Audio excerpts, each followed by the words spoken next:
Good morning, everybody. Actually, we got a couple people in the chat room already. That's awesome. Um, so today I was supposed to have, it's Saturday, so I was supposed to have a guest, and that guest didn't pull out. He had to reschedule.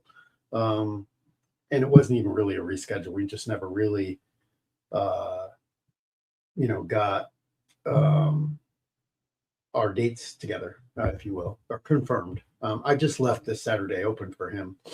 And then when I went to confirm, he couldn't do it, which is, it's going to happen. So no big deal. He is confirmed for next Saturday. So that is going to be Joe Bryan from Payoff Pitch and Sideline Strategy. So we'll see him on next Saturday, hopefully, as long as all the schedules go well. But for now, today, I figured we'd just have a little coffee. I get right in front of me. There you go, coffee and chat. I put out some topics out there. Also wanted to throw this out, since we have a couple people in the chat already. I was thinking about my weekend, and like probably many of you do, how am I going to set up my weekend? What am I going to do? Not only with C&D, but things that you do outside of your life with C&D. So getting all that set up. My wife says to me, knowing I'm obviously a ginormous sports fan, she's like, okay, pretty much got, all the grandkids and everything. You're going to do this on Sunday and leave you alone. And I'm like, leave me alone. Why are you leaving me alone? And she goes, so you can watch the Super Bowl. And I go, oh, that's right. That game is Sunday. I wonder how many of you, and maybe this is just the Cleveland in me, since we've never been, but I don't look at the Super Bowl and go, oh, that's something I have to watch. To me, it's another football game. But Seattle, New England, I'm not a Seattle fan. I'm a New England fan. I could care less. Any more than I cared about New England against Denver in the AFC Championship game, or San Francisco in the NFC Championship game. How come that's not a big deal?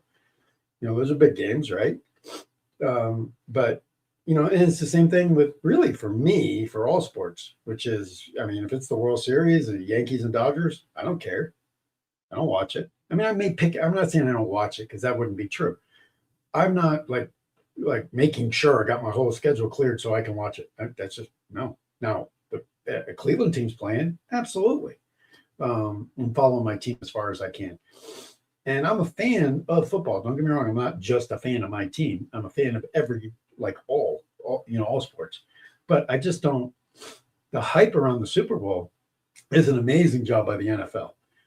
They get wives and daughters and people who don't even know what first down is to watch that game and create parties. And what a great job by them. But in reality, if this was week 13 and it's, Seattle and New England, nobody's watching that but Seattle and New England.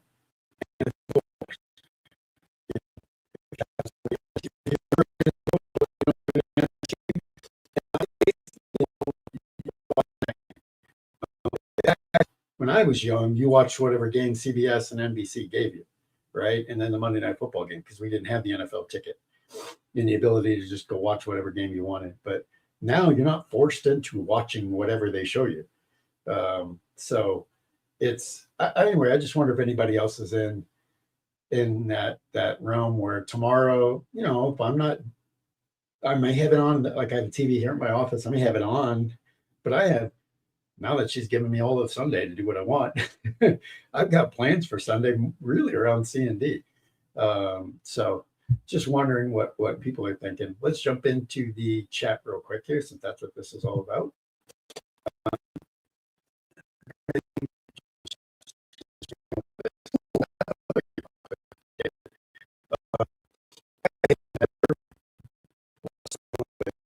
God, I hate using the word never. I rarely watched the Olympics outside of, when I was a kid, I would have been 14. I watched the hockey team play, which I didn't even like hockey back then. Who did? And of course, we all know that tournament meant more than just hockey. But after that, I don't think I watched much at all. I occasionally would catch it downhill and or Sports Center results of because you're watching Sports Center and again, kind of forced into whatever's on TV. So I saw the Olympics, but that's another thing I don't really watch much of. There's, we talk about C&D and we talk about the stories that are created that lead up to stuff. And there's no story of all these amateur athletes, although I get it, they go back and they find their stories of what happened to them in high school or college or whatever. But there's nothing to lead up to that, so I don't know. I just don't.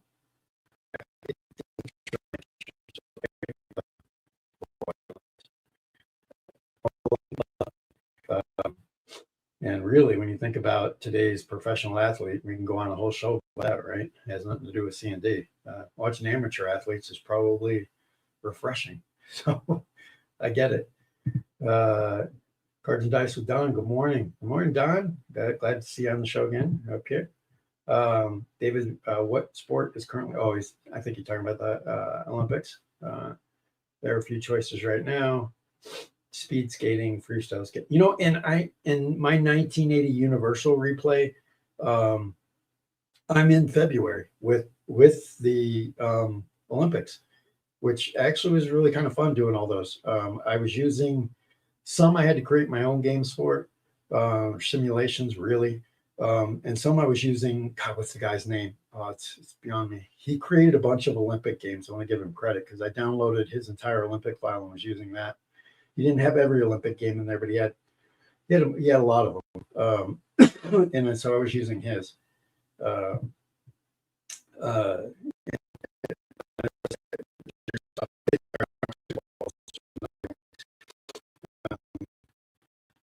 Biggest marketing day of the year. I really am racking my brain to think of a more successful marketing day of the year. And of course, now there's so much politics, and I'm not going to get into politics on this show, but just saying there's so much politics attached to this show now with the halftime. And again, it's not even politics, it's racism that's been attached to this show, to this game itself. To me, that's yet another reason to walk away from it. It's not football. It's becoming a spectacle, a drama show, and might as well put it on the daytime, Emmy shows and soap operas. But we'll get into that. Okay. And then David says, since having kids, I haven't been interested in the Super Bowl unless my favorite team is in it. What's your favorite team, David? It will most likely watch Olympics. It was fun going to parties when I was younger. Yeah, absolutely. I mean,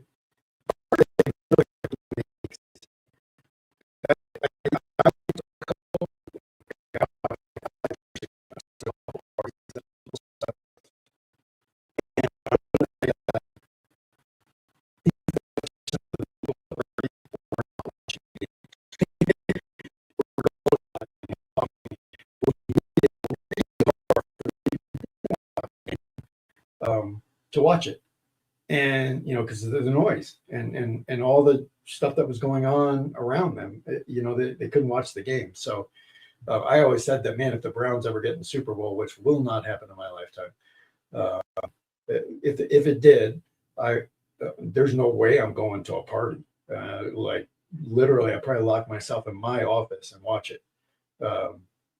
So there's zero distractions around me. But yeah, I don't.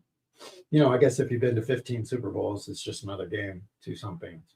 But if it ever happens in Cleveland, it will be the biggest thing that ever happened in my lifetime, football-wise.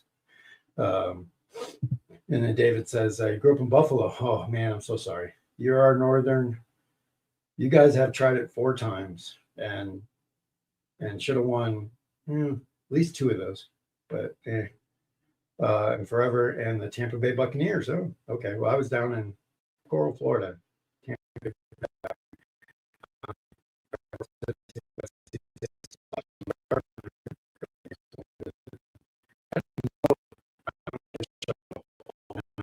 But Baker's down there now, of course, former Brown, and I could have a whole show on that whole thing. A lot of people think, oh, Brown's made a mistake letting Baker go. Well, why don't you watch Baker?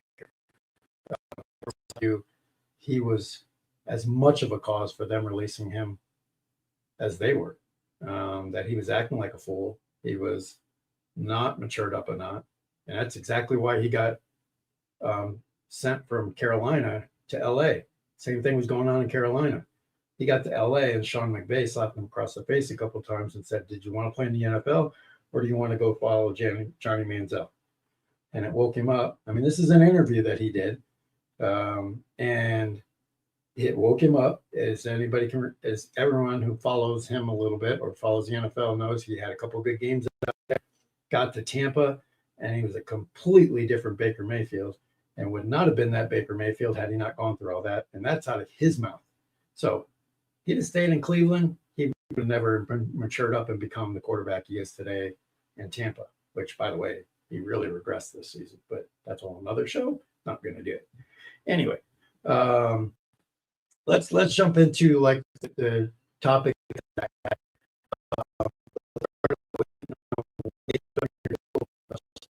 And I'll kind of start with me.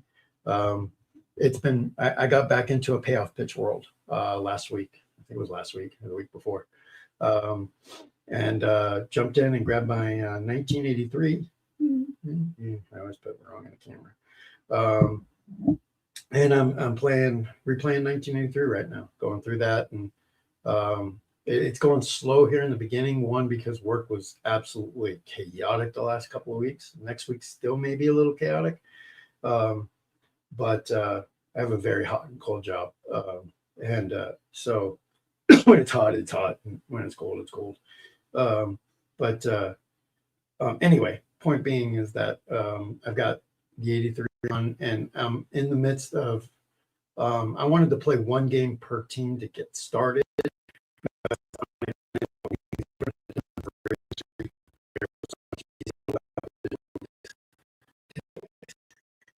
Diamond and find the defensive rating. I don't have to go back through the lineups, because I keep the lineups in stacks, and find the defensive rating. That's a pain in the butt to me, and I go a lot faster, if you will. Just look up at the screen real quick, see the second baseman's a D and his range. Boom. I didn't have to look through the the other team's lineup to find it. I know some people put their cards out. All of them, I'm not a fan of that. I don't like all that. It seems messy on the desk to me. I need something in my hands, So I just like having the cards in my hands. Anyway, we all do it the way we like it. So that's what's on mine. I also have getting ready actually for tomorrow is the Blam Basketball League of America fictional set released by Keith Avalon and Play Games. I'm in a co-op league for that, and officially is our kickoff. And look, that's going to be such an interesting co-op league for me.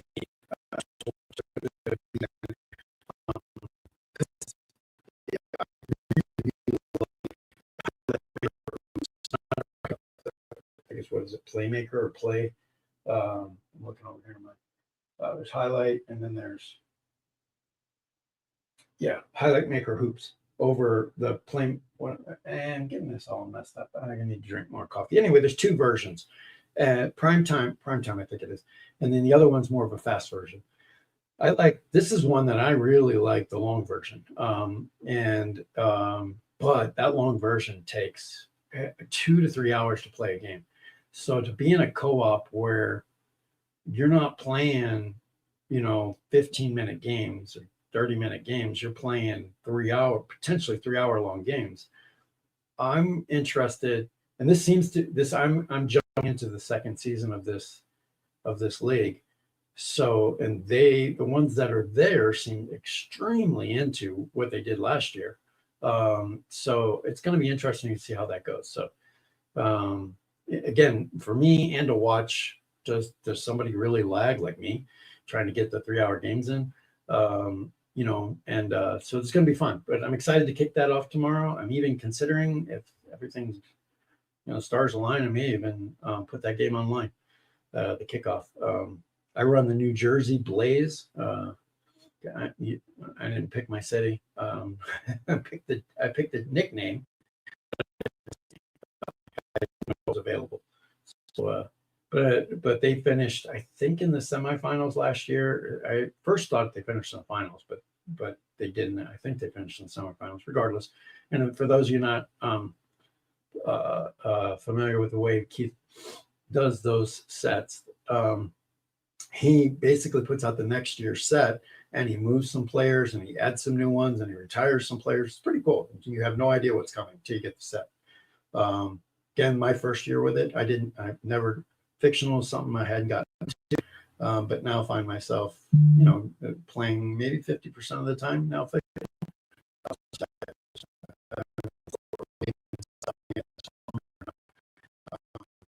Anyway, I got that, and then the XHL co-op league, that Keith is in himself.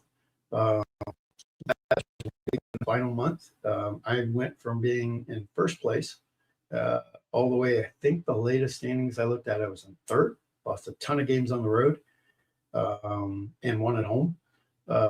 And now I think I'm treading water to maybe even make the playoffs. Not sure. I was dominating the East Division for quite a while with my team, Cleveland. Called them the Cleveland Blizzard. And in that, if you're not familiar with the XHL set, how that works is it's again, it's all fiction. It's not all fictional. It's a fictional set that includes 30 NHL players, and you can do what you want with those. And so this co-op league drafted them, and one of the players I got was Sam Reinhart, and he is absolutely a stud when it comes to scoring. And the XHL, the way it works is you do it as a pregame shootout, which puts the pressure on anybody who might be.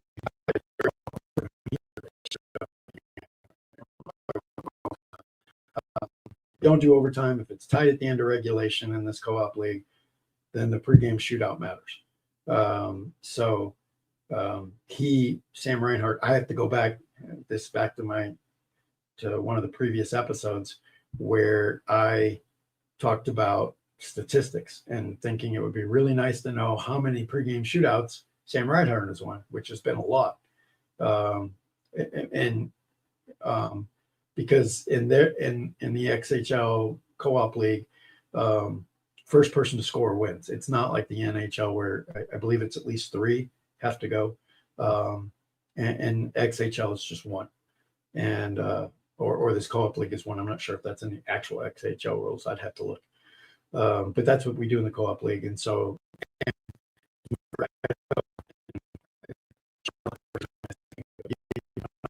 He wins like all the time, it seems like, because he's got like 4 stars. So when you're rolling a dice of 6, he's going to hit a majority of the time, and he has. So he's been a superstar for me.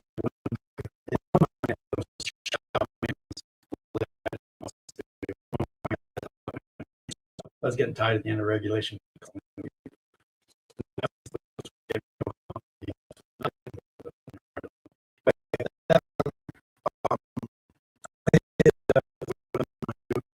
Really would like to get back to my 1980 universe, so that's on my mind, and maybe if work chills out a little bit, I'm going to be jumping in that. But I also got next thing from Play. I keep putting it's not even going to show. Yeah, a little bit. Ordered some sets from Play, so maybe I'll do it's not a box, it's a maybe I'll do an opening of that, show those off. Excited to look at those. Shiny new tool is sitting over there. I actually hid it under my desk, so I forget it was there.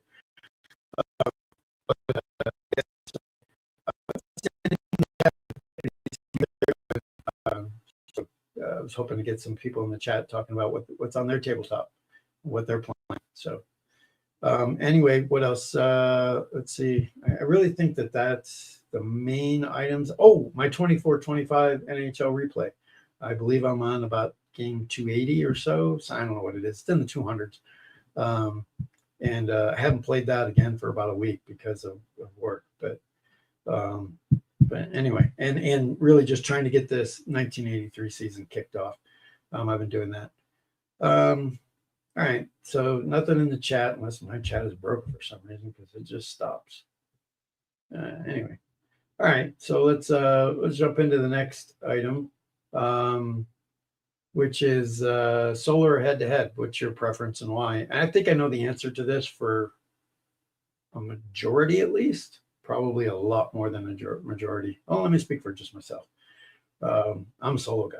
I don't like playing against people, and it's not because I'm worried. There's too many home. First off, let's just say it depends on the game, right? If I'm trying to learn a game, like at a conference, playing head to head with somebody was awesome because not only was I learning the game, so were they. And um, it's a great way to do it at a conference. Um, so that's great. If you're, but overall, I'm not. There's so many homebred rules that people use depending on the game you're using that it becomes whose home rules are we using, mine or yours? We're going to use a hybrid of it. I don't know. It just seems like there's that's that. I don't know. Maybe I just need to do it more. But even as a kid in the basements of playing Stratomatic, there was no desire of either one of us to play each other.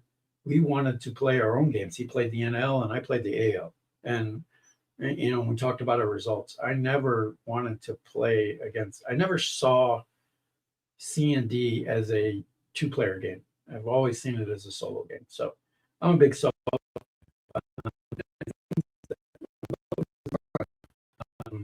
You're an introvert, so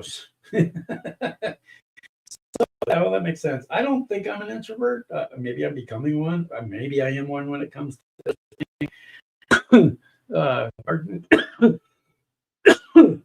excuse me. When it comes to playing cards and dice, I was literally like so. What's the best word to use here? Um, Out of place. I don't know what the word is, but at play, you know, there was a lot of time built in for people to play against each other, and they all seemed to be enjoying it. I had zero interest in that. I mean, I walked around and watched people play, but I had zero interest in setting down outside of trying to learn a new game, which I did with ST Patrick and learning his football game, which is amazing. Um, I I just I had no interest in sitting down with somebody and playing history or baseball. I just didn't. I didn't come to a convention, but I get that some people do.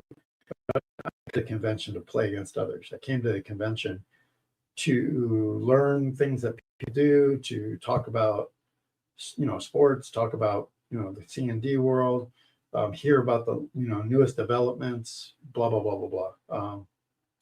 When when the tables were drawn up and people were playing, I basically left. Because I just don't have any interest in that. Maybe I will down the road. I never say never. I try not to say. I say never all the time. Try not to. But that's for me. So Don and I are in the same boat. Nothing else in the chat. So to move on to the next one. One game you want to love but haven't clicked with yet. David drops in a note about the last subject.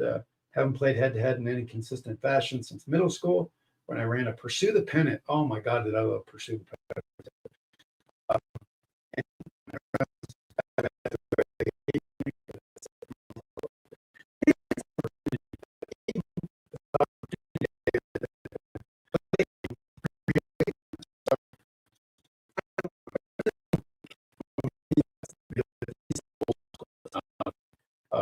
Is I don't see these games as I don't know.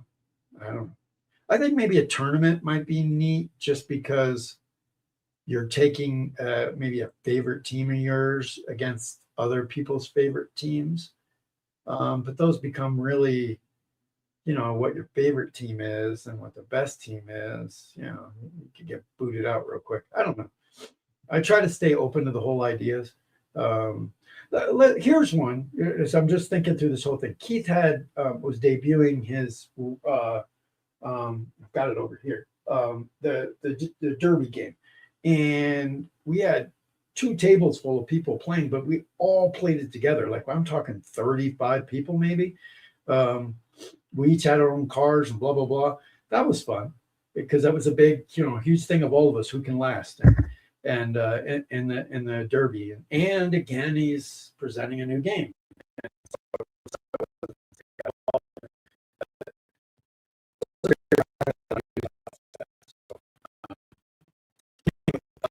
Jumping on the next one, the one game that you want to love, but haven't clicked with yet. Is there something out there?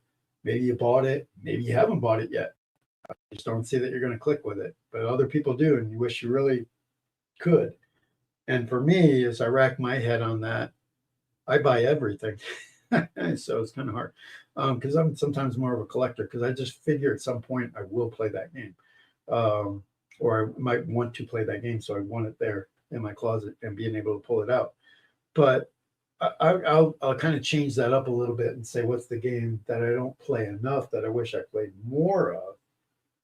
And that would have to be, I think that would have to be, man, I'm going to end up pissing off people, pissing off developers, but that's the whole idea. Sometimes I say your game, sometimes I say somebody else's game. I would have said payoff pitch, but now that I'm starting to play it again, that goes to the back end. So I guess the one game I'm not playing, there's 2 that I'd really like to be playing more of, but I'm not. And one is that Ian's on deck game. I talked a lot about it over time, and I do have a show due. I'm playing the 75 Reds, and the 72 A's. I still have not gone to my storage unit to get that. So I'd like to get back into that. The thing, and Ian knows this, and he has his absolute reasons why he doesn't kick out seasons.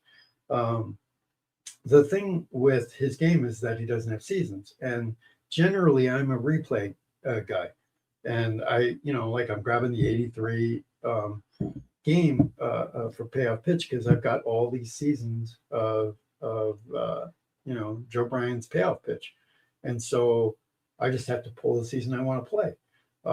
His game is different. It is your own little tournament, so you're playing 75 Reds, blah blah blah blah blah. Now the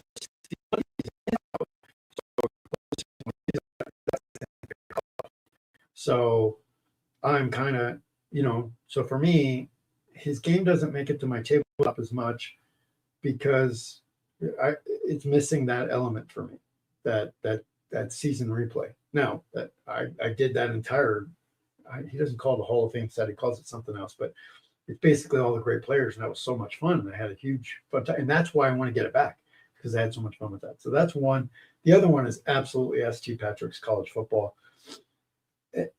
What stops me from putting that on my tabletop, honestly, is real estate. There's so much real estate needed to play that game on my tabletop that I don't have. Generally, I have to clear things out to get that. I really, at some point, would love to just have a table in my office where it just has that. But the problem with that is I use so much electronics when I play. I've got to keep score. I don't keep score on paper. I like to keep score somehow digitally. So the computers take up my desk, and so I'm kind of, so having a game that outside of like a mat, even the mat is crunched in here makes it hard. So games like payoff pitch that I can easily play and just push to a side when I need the space.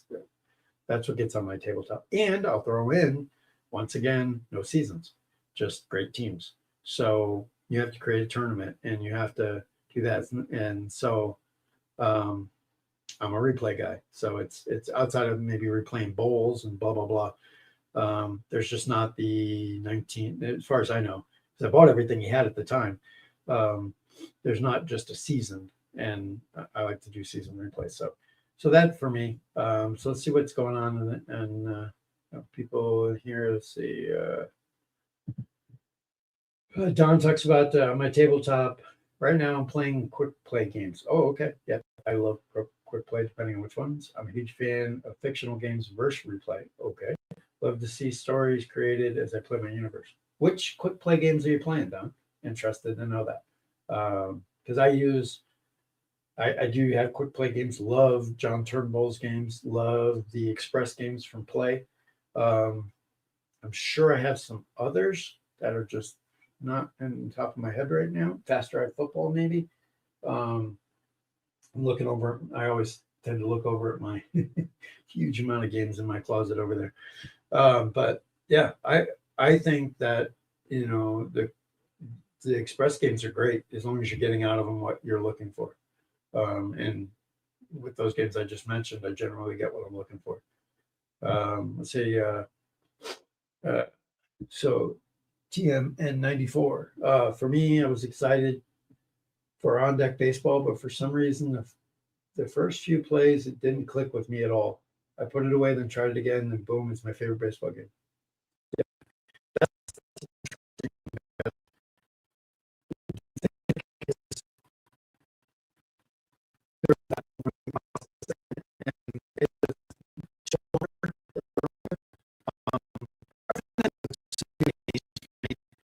Is that you spend so much time learning the game in the beginning and getting your routine down with the game. And I do this. I'm not saying that anybody else does this. That what I end up doing is unfairly comparing it then to a game like Payoff Pitch that I've been playing for years, and say, well, Payoff Pitch only takes me 15 minutes to play a game. This brand new baseball game took me an hour the first time, or it's taking me an hour. I put in my head, and I'm like, well, if I'm going to play baseball, I'll just play Payoff Pitch. Well, that's because the first time I played Payoff Pitch, I'm sure it wasn't 15 to 30-minute game for me. So, but I wonder if that's it, or is it just, or was it something different for you that made that change? Because it is interesting. Because a lot of times for me, when it goes into my closet, it has a hard time coming out. And that could be because of the shiny new toy. That could be because I'm a replay guy, and it takes sometimes I got the same thing on my desktop for a long time, or because I have 400 plus games in my closet plus storage. And once you made it into the storage with a label of, and I didn't connect with this game, it's hard for me to bring it back out. So kudos to you for bringing it back out. I wonder also what made you bring it back out. What was that moment where you said, well, let me try this again? I wonder. Let's talk. David jumps in with Cold Snap. Oh, that's another one that's sitting right there. I'm looking at it right now. It's like yelling at me. I have bought Cold Snap and never touched it once. It is still actually in its wrap over there. I really want to do that. I also have, and I don't give this guy enough shout out, 49 games. I have a ton of his stuff that is still setting basically in the wrap he sent. And I got to get that out. I love his football. He's got both Canadian and pro, and then his hockey. And I just don't play that enough. I would probably pop that one above the years. I really need to play his games more and have it. So I definitely need to get back to that.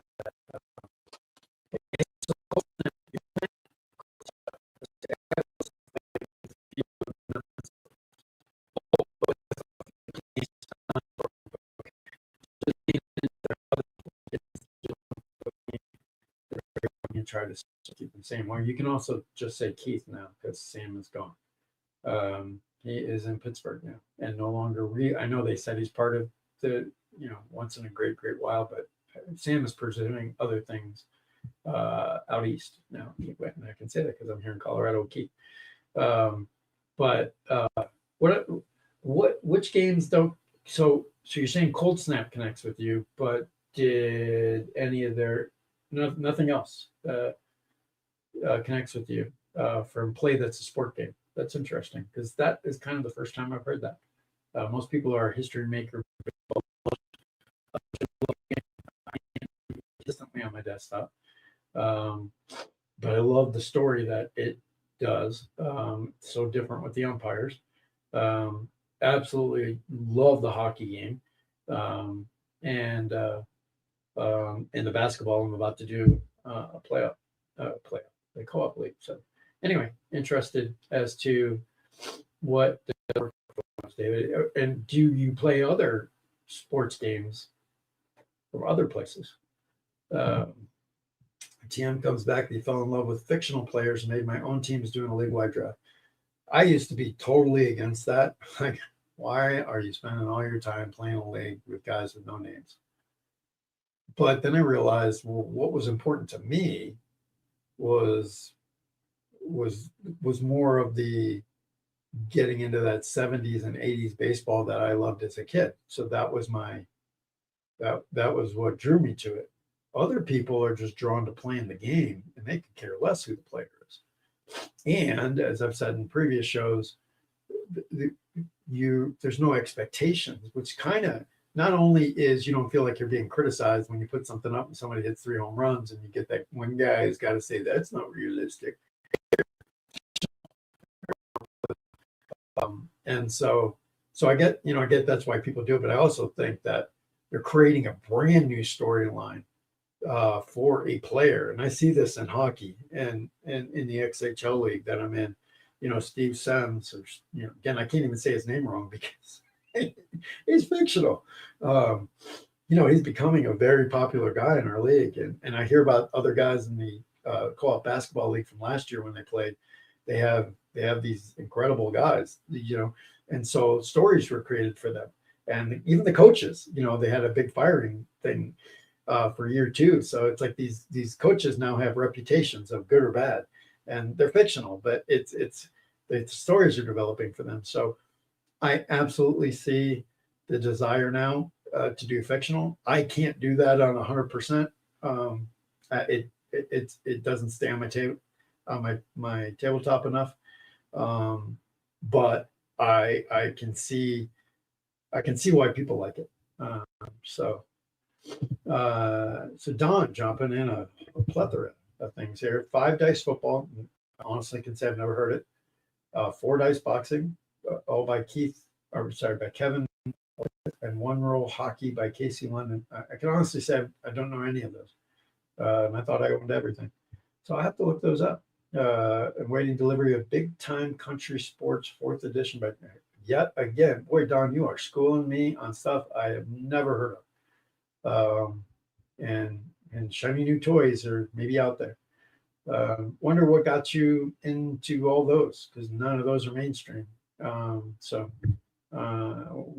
you find out about all these games? Let's see, Dyson Men, great, that's a great name. Hey guys, just joined in. Morning, playing the 1964 King of the Hill with Here's the Pitch. There's yet another game I've never heard of. Wow. Okay, tell us about Here's the Pitch, or tell me about Here's the Pitch. I'm already interested. 1964. Interesting. And that King of the Hill tournament. I don't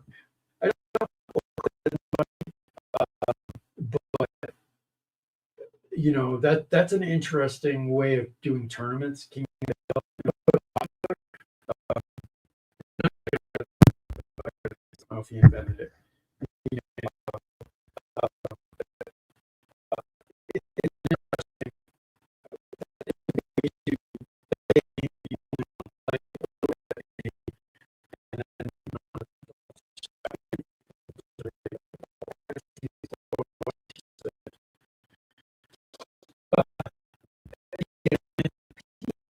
I got the game on the table again, just simply because I wanted to love the game. Oh, so you're doing exactly what I said in my question. Great.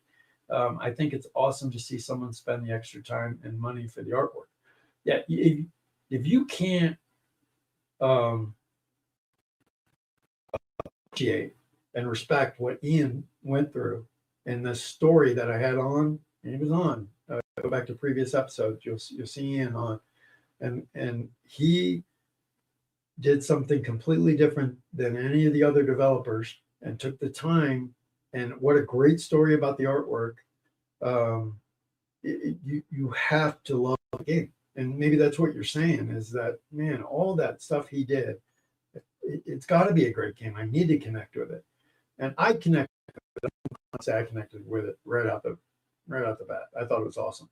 I struggled like a lot of people do, if I remember correctly, back when I first started. I struggled with the fielding a little bit, but Ian was so available that I'm literally playing the game and like, wait a minute, I don't understand this, and he's answering me online. So, I mean, that made that go so much faster rather than me sit there being frustrated with something. He was answering my questions, and he is always readily available. So it smoothed it out really fast for me. So yeah, yeah, that game you have to love if you play it. It's just there's too much there not to. Dyson Men comes back with always been reluctant to try fictional, just like me, buddy. Similar to John's point, why play with guys who don't exist? But I'm thinking of trying it with the play con.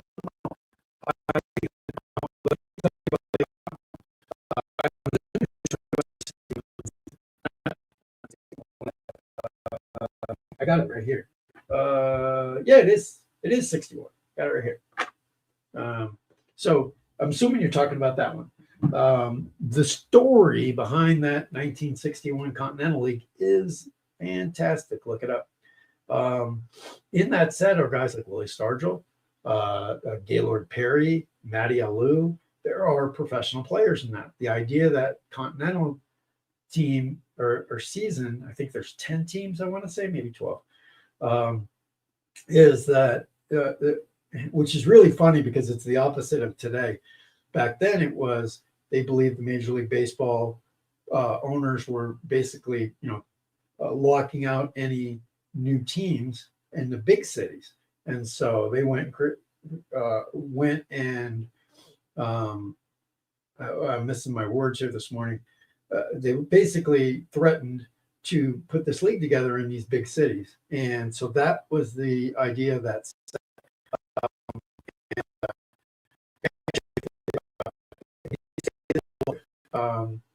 On the play site, you'll see the uniforms I created for it. That he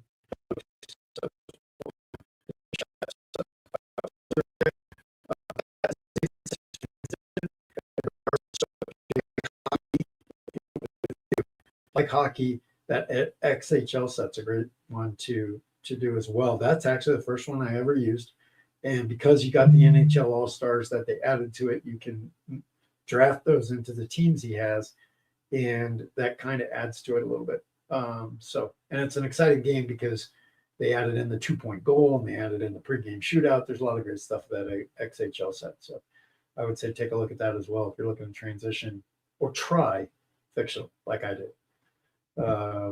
Next up, of Dice again. Here's the Pitch is an interesting game. Heard about it from Kurt Berkeley. Yep, Kurt tries everything. Love it. Met him at Play in Denver last year. Great guy. Yep. Okay. Instruction book is a bit clunky, hard to follow, but engine is smooth once you learn. Okay. I'm gonna have to take a look at that game. Here's the Pitch. So,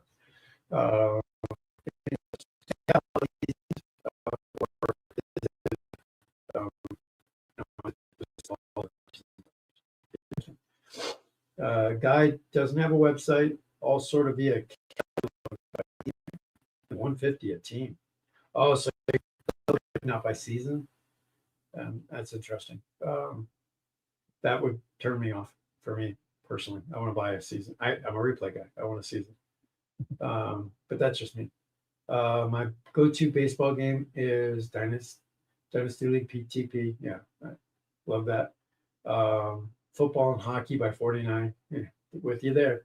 Occasionally Sabertooth baseball. I've heard it in pirate football. I've never heard of the pirate football, but Sabertooth baseball is something I think I've heard of, but don't know where that is. Football, and currently in 87, 88 MISL. Oh my God, do I love MISL. I used to go to watch the Cleveland Crunch as a kid. Loved that. Maybe more as a young adult it was than a kid. Using Between the Boards. Man, you guys are educating me on games today. I'm going to have a ton of new shiny new toys at the end of the show. I definitely got it. Between the Boards. What is that, David? That sounds interesting. And one of the things it's been hard to find.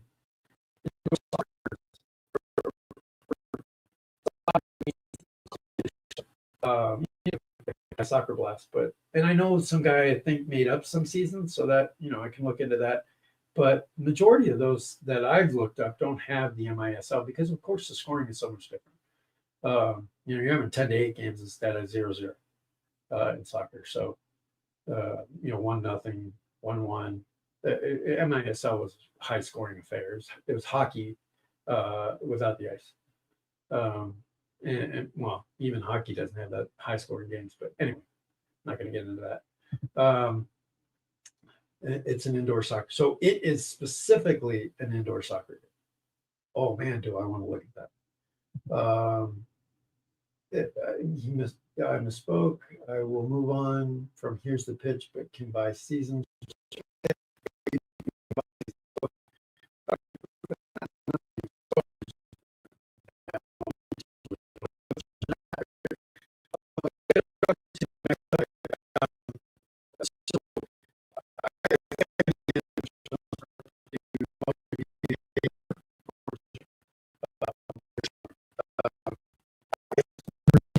Digital, we actually had accounting books.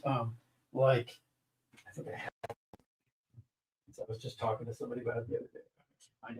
But we had like accounting books that had all the grid lines and everything. And after each game that we played, we would go back, and pencil and erase and put in the stats. And so these accounting books, we had one for the AL and one for the NL. It was so much fun, and we would, switch them up, and I'd look through his, he'd look through mine, and it was just really cool. So you get to see all the stats and see where people are at. And it was just, it was really cool to see that. But since I got back into this again, it's been all digital. So I started out with, what was it? Not boxing. I have a horrible memory and sometimes. Score something. Anyway, that's what I used when I first got in, and then I got into Digital Diamond. For baseball. For hockey, I use Mike Ignikowski's almost exclusively for that, and then you got all these games now coming up with Action PC, and all the other PC games are allowing manual entry. So I use those sometimes, depending on what sport it is. Football has been a hard one to find. I don't play as much football on my tabletop, but B, it's just hard to find a good football scoring software. I haven't been able to find one. Anybody in the chat wants to drop one down? Pop say that, but it's definitely something that I think is missing from ours. But wonder what you guys use. Is everybody digital? Occasionally you will see people.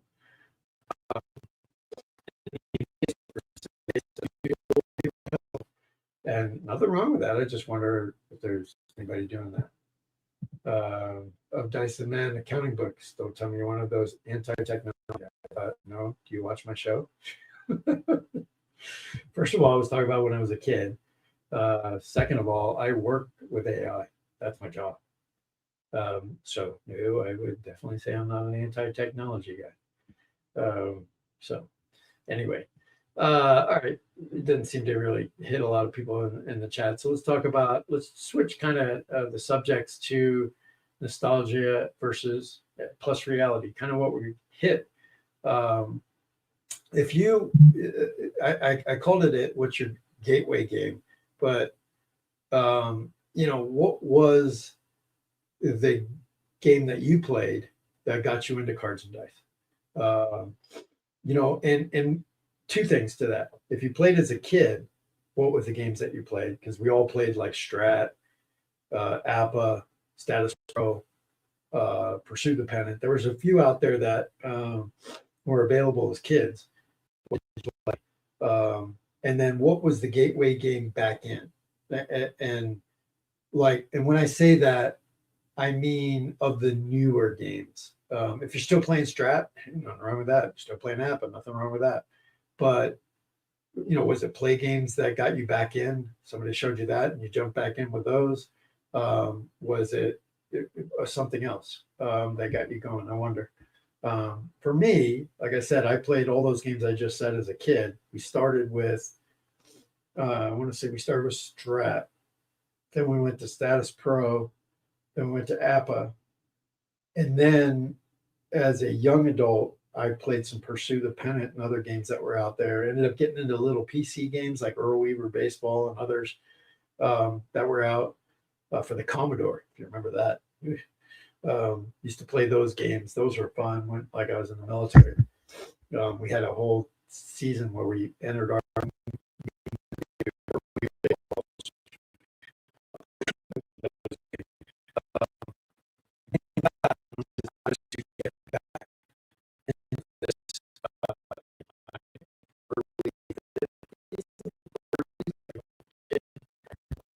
and for me, I wanted to be, I wanted to jump down.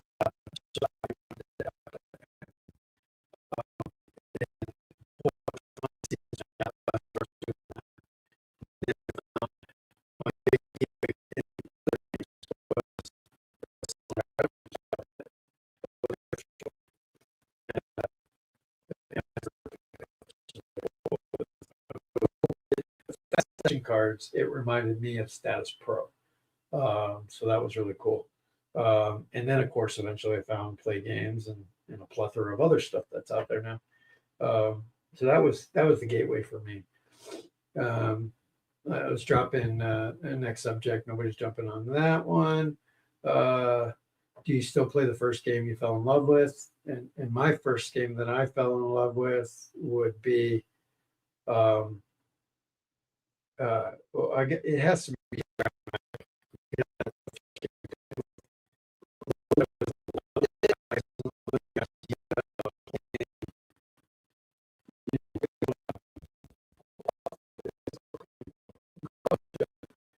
We're clamped. Talk amongst yourselves.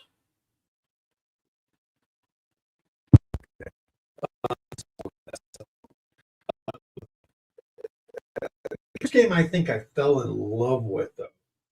I fell in love with the idea from Stratomatic. I fell in love with Status Pro. I really liked Status Pro, and I think it really is the fast action cards. And here I am, C and D. It should be called C, D, and F. But the dice thing, the constant rolls that and the dice going off because we didn't have dice trays back then and all that. The constant one piece of dice rolling off, and you have to go find it and blah blah blah. It was always kind of an irritation to me. And when the fact cards came, for Status Pro, I was like, oh my God, right there in front of you. And if for some reason you need to go backwards for some reason, like maybe you realize you missed something up, you can go back in the fast action cards. You can't do that with your dice. And once you roll them again, they're gone forever. So I don't know. There was something about that. Not that I ever really used that. Maybe as a kid a little bit, but it's to me just that something to it for me. My preferred method of playing any game is a fat card. But it's not to say I don't use dice. They're sitting right here on my desktop. I'm looking at them. I use them for games. I'm going to sneeze, so apology. Ugh. All right. So for me, I'd say Status Pro. If I could just get the sneeze out. It's just not coming. Okay. All right. Let's jump back into the chat. First, this is Dice Men. Said the first game I played was old Sports Illustrated Baseball. I knew about that game, never bought it. Now it's available on Digital Diamond, along with Status Pro and Status Pro Advanced. 71 version. Interesting. Then switched to Superstar Baseball. Also heard of that. Is that the one with the you flip it's got like a little spin wheel thing with an arrow on it? Is that? I remember getting it as a kid, those little round cards, and you have to spin it and see what the guy got. Is that the one you're talking about? And then he goes on to say, played status pro in high school. Friend introduced me to APA in college, in PBA, however you say it. Played for 10 years and took a break, picked up replay in my 50s as my reentry. Replay baseball, I'm assuming you're talking about, that's a good one. They've got replay basketball too. I don't think they have a replay football. Yeah, I've got those in mind too. Inside Pitch is another one I have. And all the games that I think Chris Davis has, I have those too. Don't stay on my desktop much though. I don't know what it is. Not saying they're bad games. Please don't quote me to say they were bad games. I found this hobby by accident 3 years ago. Yeah, this is people I love to talk to. That I don't want to talk to everybody. I love hearing how people made their entry into C&D, especially if you made it into C&D late in life, and what you think now. But you found out about accident, which accident is interesting. Would like to know how that accident happened. Long story short, no, let's go with the long story. Anyway, I didn't know solo board games were a thing till a friend showed me, and I found solo sport games, and I've always loved all sports. Interesting.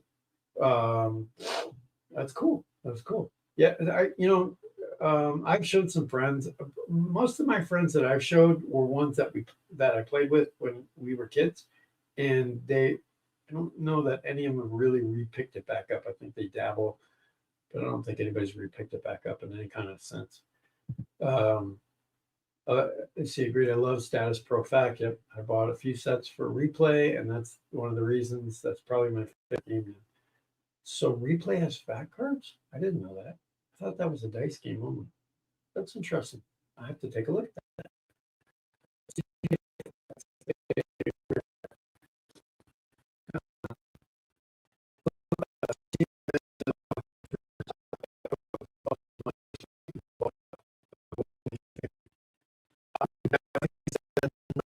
Dubai is a first timer. I'll explain in a second. Let me read the rest of his note. But the play games were what got me hooked for me, plus Stone Mountain press games. Oh, those are great. And on deck baseball.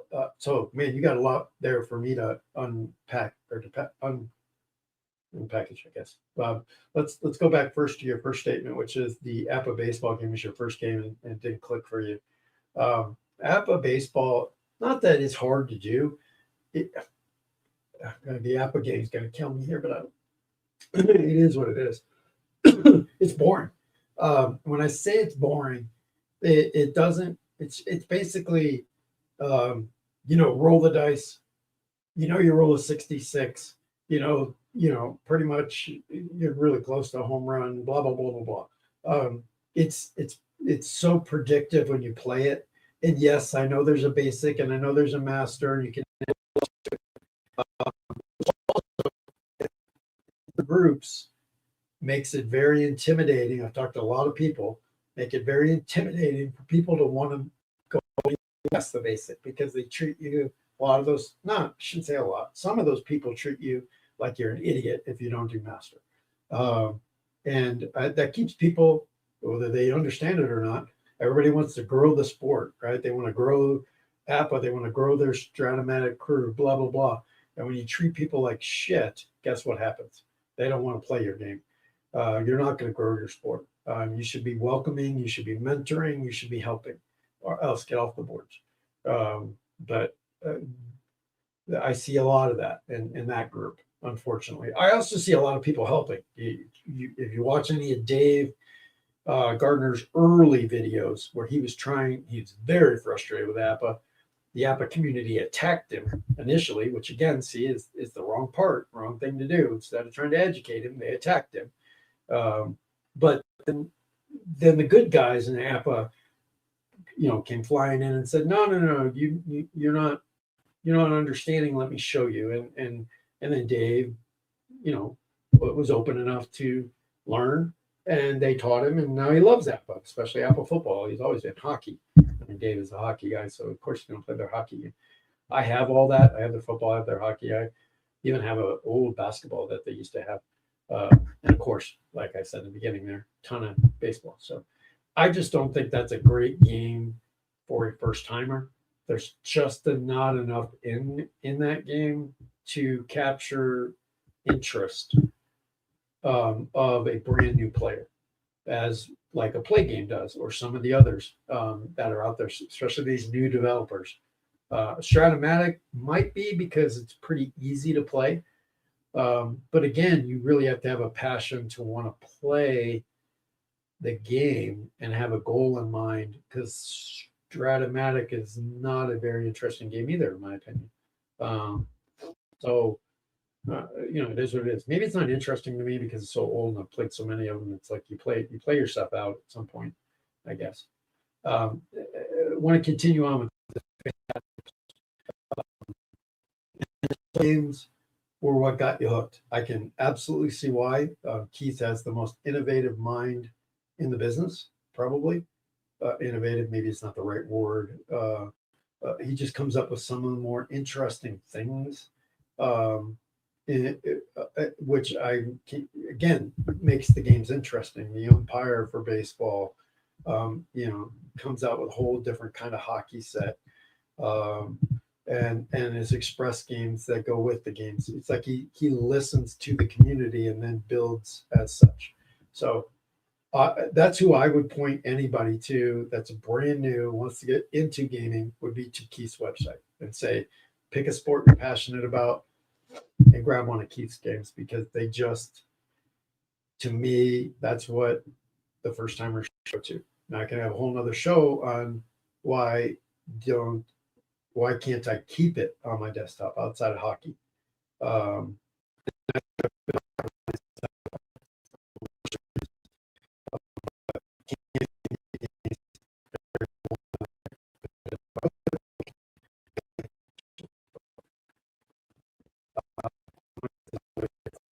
Post here.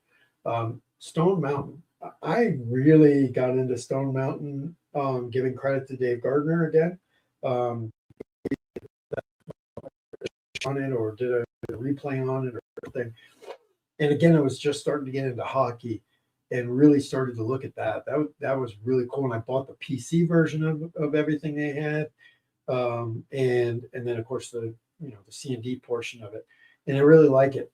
And your post made me think, yet another game I need to get out of the closet, because I really did like Stone Mountain. So and of course you hit the On Deck, which I talked about earlier. Great game. Those who have not tried On Deck yet, at least go watch the videos, man. You will find a pretty cool game that will keep you going for a while. Great post. Wheel is you're right. Superstar is an all-time star version. Okay. All right. I knew there was a game you just did a flick, and of course that was like, man, my fingers used to hurt after that. But okay, Superstar is the all-star version. So basically like a Hall of Fame, if you will, set. I guess that's what you're saying. Ethan Allen I never heard of that one. Not that I would go find a spinner game, but it was probably way back when. Replay has great fact cards. Okay, guys, you got me. I'm going to go look. I'm surprised Kevin Thomas hasn't told me about that. It probably has, but I missed it. Kevin Thomas is a guy out of Nashville that I met early on when I got back in, because I lived in Nashville. So too bad him and I never met up. But Kevin is a huge replay guy. He loves playing the replay games. Always talks about it. So I will have to take a look at that one too. Well, you guys are really packing my weekend. I'm going to end up just be doing search and buy weekend. That's great, because the whole next week I will be running to the mailbox. Okay, so David says he started with Pursue the Pennant in the 80s. That was so cool for me. It was so, from again, talking about APA, how boring the look to the game is. Where Pursue the Pennant made you feel completely different. It was completely different than all the other games. I don't know. There was something to Pursue the Pennant. I have a ton of Pursue the Pennant. Um, love that game. Probably yet another one I don't get out enough.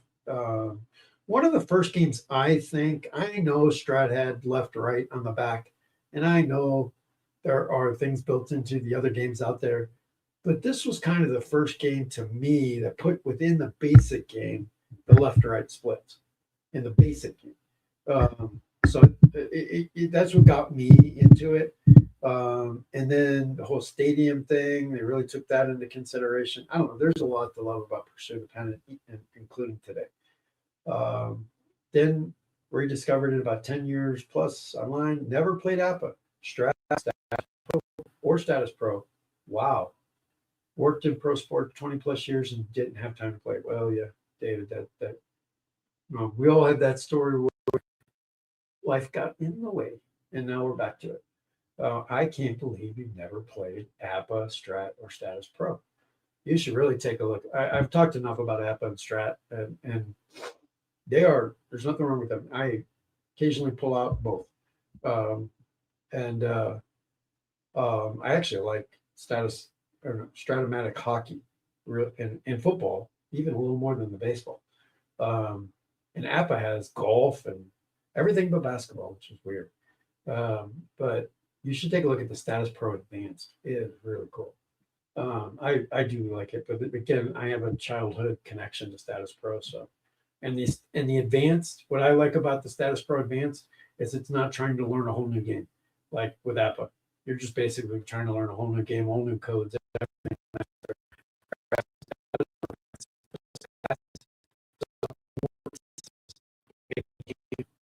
even more fun.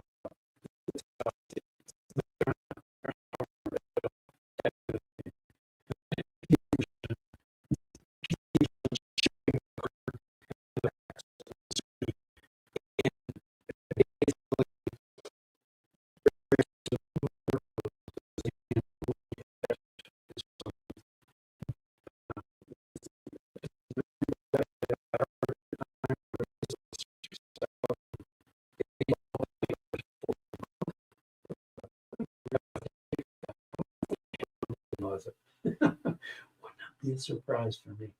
Uh,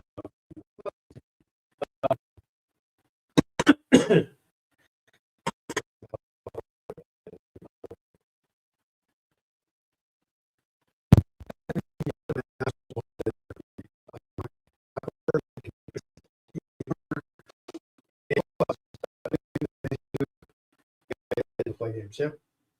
It's not aesthetically pleasing. I'm sorry to the Apple lovers out there. It's not. It's that to me. It's not. It's boring. It doesn't. It's the same look of those cards, and some people love that consistency. That's great for you. For me, I don't.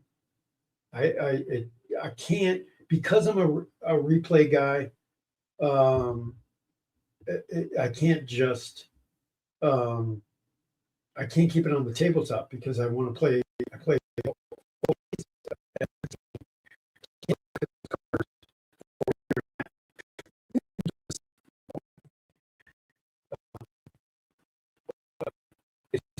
Says goodbye.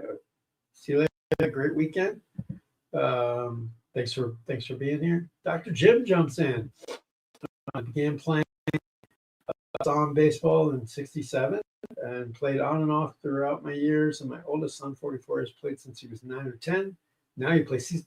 Thank you for. I always forget about talking about season ticket baseball and football that are out there. Yet another couple games I got to get. I really, when season ticket first came out from Clay, um, baseball, I really got into that. I don't know how many seasons I have on it, but I have a bunch. Um, and I really got into his season ticket. He did a great job with that. He also does the Mogul series, which are more PC version of stuff. But Clay did a great job with season ticket baseball and season ticket football. So also great games, great games. Thanks for jumping that in. Um, so really enjoyed your chat.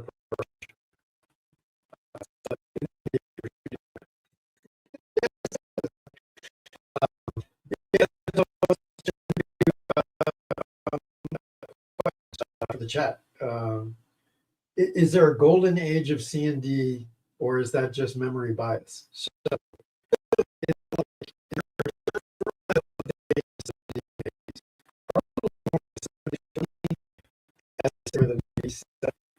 but all right, 70s and 80s for me, I don't really go outside that. And that's just because that's what I watched the most of, and then it became life got in the way, and I got in the military, and traveling everywhere, and turning on the TV and watching baseball or football or basketball. I just didn't get as much time to do all that. So these are the results of watching as a kid and as a young adult. Were mainly those years. I can't get into playing 2022 replay of a baseball season. So I wonder if that others are like that. Um, so we got, I'm going to jump in here. I recently purchased a few play games: golf, NASCAR, horse racing. Tried golf, did a lot. I need to play a bit more to learn it better. I have all those, and I am not a fan of any of those sports. um, but I agree with you. Again, stuff. Let me just. Yep, I use it for my 1980 replay, and it's fun. I love the way he thought about taking that whole entire tournament and breaking down the guys all the way to the Sunday TV run for that. I have a blast with that, and I'm not a big golf fan at all. NASCAR, that yet another game, the red, white, and blue racing, sitting there staring at me. I want to get more into, and I want to get way more into a Scram series, which would probably work for me because the reality is I don't follow NASCAR. So fictional drivers will be no different than the real ones because I'm not into NASCAR. So, but that red, white, and blue game, I remember everybody talking about it, and I'm like, okay, I'll just get it because I'm a collector, and maybe one day I'll get into racing. And I started that 1980 universe.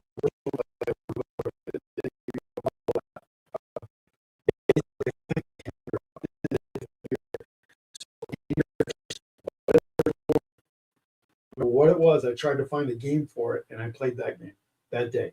I played all of January 1, so a lot of the January 1, 19, and then just moved on to January 2nd. I just kept going. I want to do the whole 1980 year. So, of course, NASCAR came up, golf came up, every sport's coming up, horse racing. Um, and and so if I didn't find a game for it, I created my own. And so that's been a ton of fun. As I sit here and talk about all that, I'm really getting an itch to grab back my 1980 again. Universe, get back to that. Probably will very, very soon. But back to those games, they're all fun. I can't say the horse racing game's fun because it's still sitting in its plastic. I bought it. I'm going to call this from now on my lacrosse issue. I missed out on lacrosse from play. Keith only dropped it as availability once in a while, and all this. I care about lacrosse, so I didn't buy it. And then all of a sudden, I started getting into lacrosse a little bit. I have a team here that was fun to go watch. I'm like, oh, I really want to get a lacrosse game. Oh, Keith's got one. No, he doesn't. Then I begged Keith for it at play, him and his son Sam, and they both promised they would get it for me and never got it. And then finally I got it at the last Black Friday sale. All that whining and complaining I did, and it's sitting behind me and I haven't touched it. So, but I planned to somehow get that into my 1980 universe, and I dropped it to a shiny new toy appeared, and I pulled out of my universe and did something else and never got to the lacrosse game. So it's crazy. I whined and complained about it and I never used it. It was more the idea. I am not going to get into that. It was more about the principle that I kept asking for and couldn't get it. Yeah, there's so much that play offers. And if you ever, just as an idea here, I'll explain why I did the 1980 universe. Let me back up. I was really struggling at the time I started that 1980 universe of keeping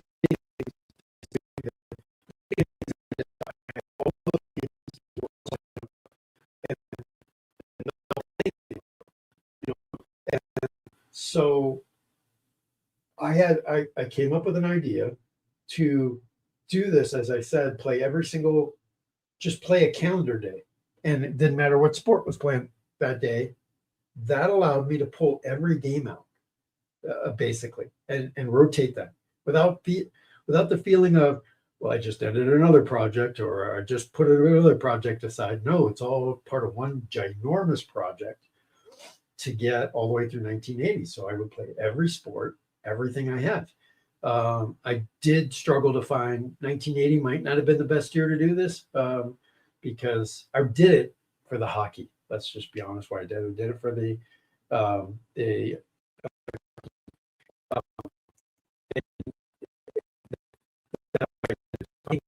a lot of good stats in 1980, depending on the sport you're talking about, is very hard to find. And so if you're trying to read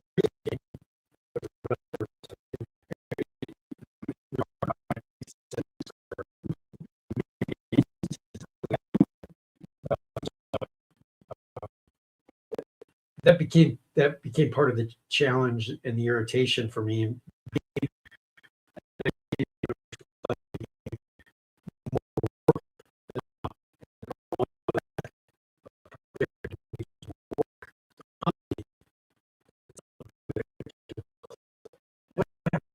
That I was creating game after game after game, and it became exhausting, and no longer fun.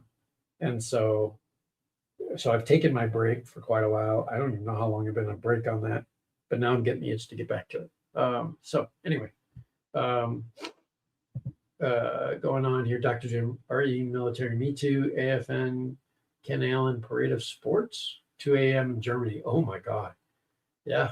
I watched, I remember being in Guam. I always tell this story. I was in Guam and we're watching the Super Bowl because you have to do that. It was 3 o'clock in the morning. And we're watching, I don't remember, I think it was Pittsburgh and the Cowboys or something. I don't remember who it was. It doesn't matter. We're watching the game, and my buddy comes back with the head of a snake. They had a ground snake.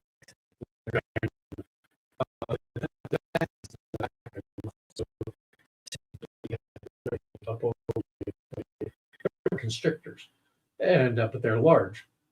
He comes with the head of it, and it's bleeding everywhere down his arm. He had opened his back door, and it was wrapped around like his light pole or something. And he just pulled out his utility knife and cut its head off. Dude was Rambo. But I don't even know how I got off on that whole thing. Oh, you're talking about the 2 a.m. in Germany. That's how that got me there. Anyway, so yeah, we used to watch stuff late at night. And when I was at England, same thing. We used to watch some of they had AFN had baseball games on late at night, and my kids would wake up early, young kids. So I'd have to sit in a chair, try and feed them, get them back to sleep. And I would watch baseball games that were on live. So that was fun. Let's throw out some other talk items for the chat. What rule or mechanic felt revolutionary when you first saw it? So for me, it's that umpire that Keith added. I'm just like, wow, umpires are part of no game that I've ever played.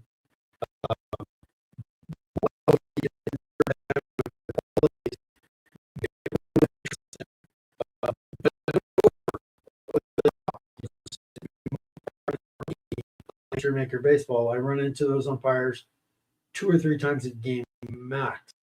You don't run into them at all. Same thing as referees in the basketball.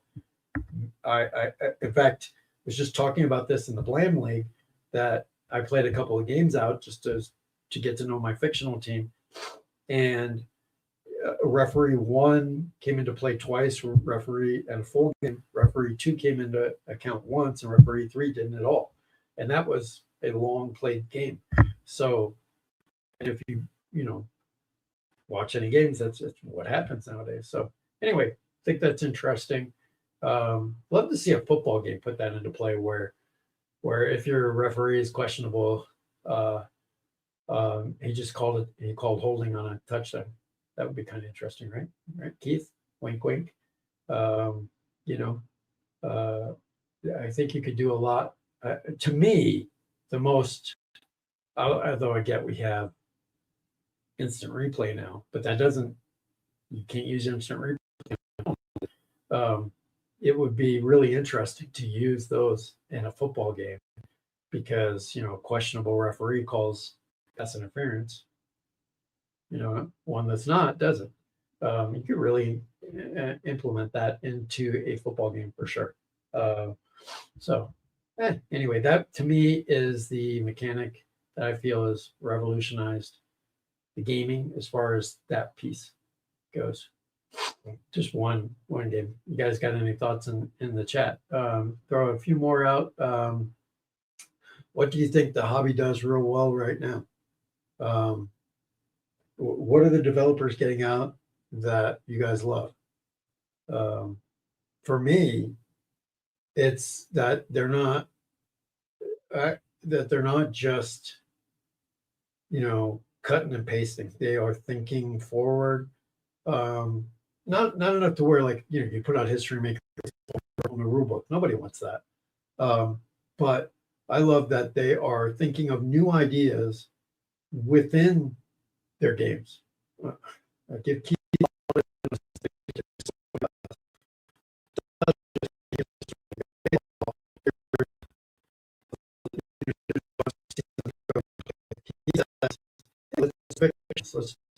let's league idea, and hockey comes up with this XHL idea.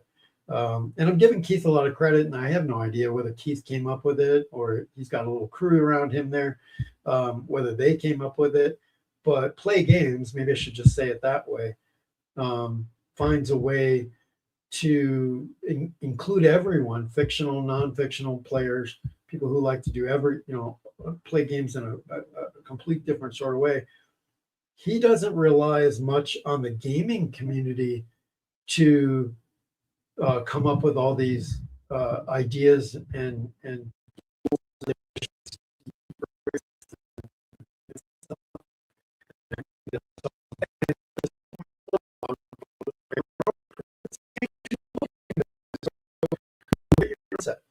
if you want to. I just think that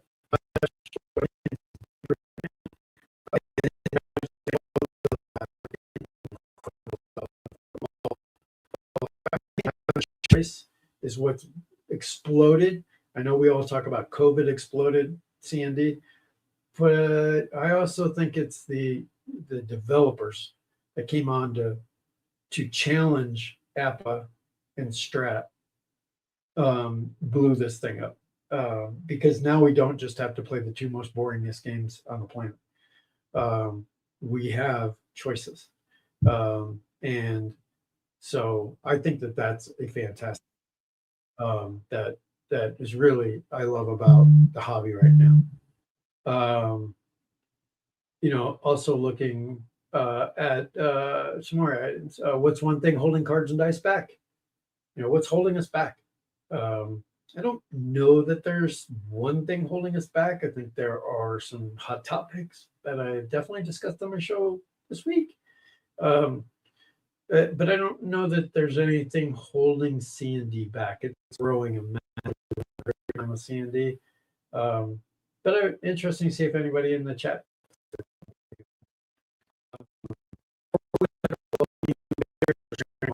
We already talk about this a little bit, and I'm going to talk about it twice, in my opinion. As far as welcoming new players, I'm going to say that depends on the game. And I'm also going to say it depends on I'm trying to say this all as politically correct as I can. It's also going to depend on the person that, oh man, I'm really struggling for the right words here. I know what I want to say. If I was in a bar, I'd say this completely different. But it depends on, I'm just going to say it depends because it depends so much because, I don't think there's anybody who doesn't want to expand this and doesn't want new people to come in and aren't trying to teach their grandchildren, aren't excited when a new person jumps in that's younger and gets on board with playing all this. However, Some people, it's always going to be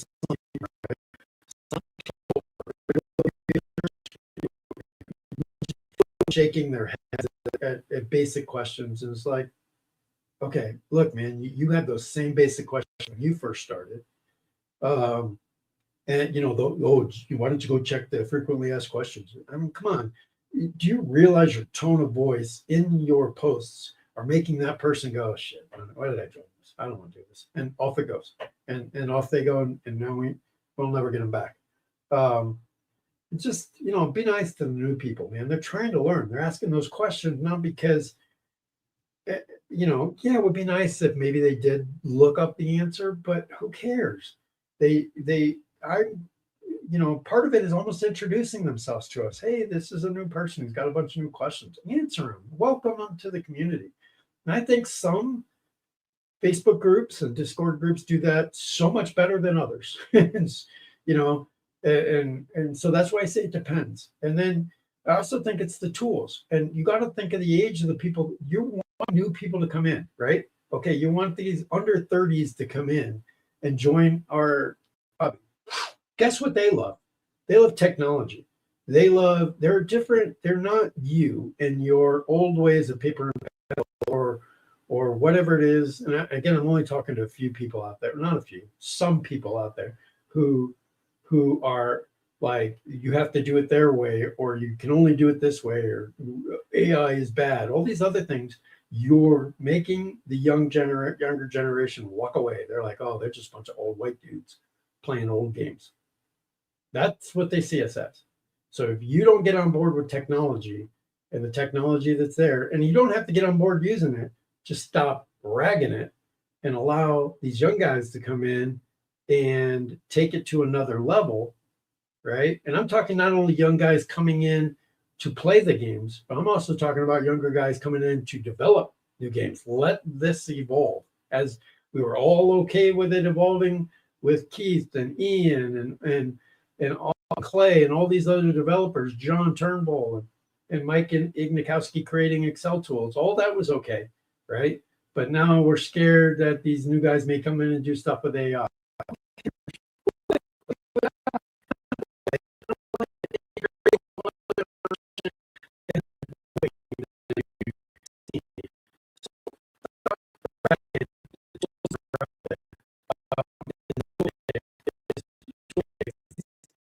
Generation are not only going to want it, but expect it. And without it, they're not interested. So let it go, let them in and be nice to them. I think if you want to talk about the item before, which was what's holding cards and dice back, that's what's holding cards and dice back. People's attitudes of it's got to be it's got to be done this way. I don't want AI involved. All these stupid comments that are holding the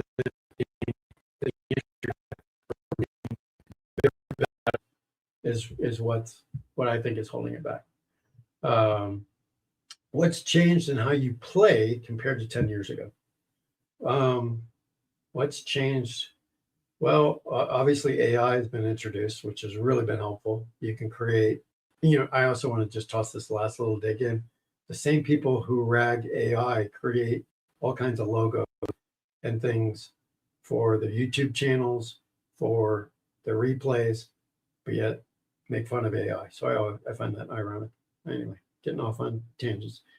Obviously, AI is a gigantic thing that came into play here. ChatGPTs, the ability to get game summaries, that type of stuff is a big deal. I know some people don't like them, which is really just them on them. Go deal with it. But I think that's a big thing that's come into this. And then, of course, the explosion of all these new developers and their fantastic ideas and things they can put out. Sometimes I think it's the best thing that's ever happened to our hobby. Other times, man, all these shiny new toys are keeping me from getting my projects done. So, but that's on me. Let's talk a little bit about,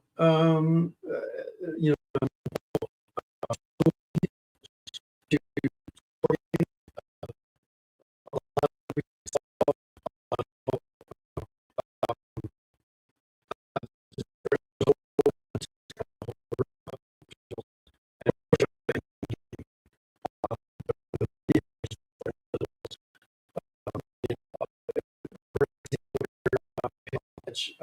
ID Jester created uh, a whole PDF around the base advancement, basically, because a lot of people didn't like or not that they didn't like, they either didn't understand and/or didn't think it was extensive enough for the base running. So he created this, pretty cool thing. So that's a tool that he created that's out there, that he uses.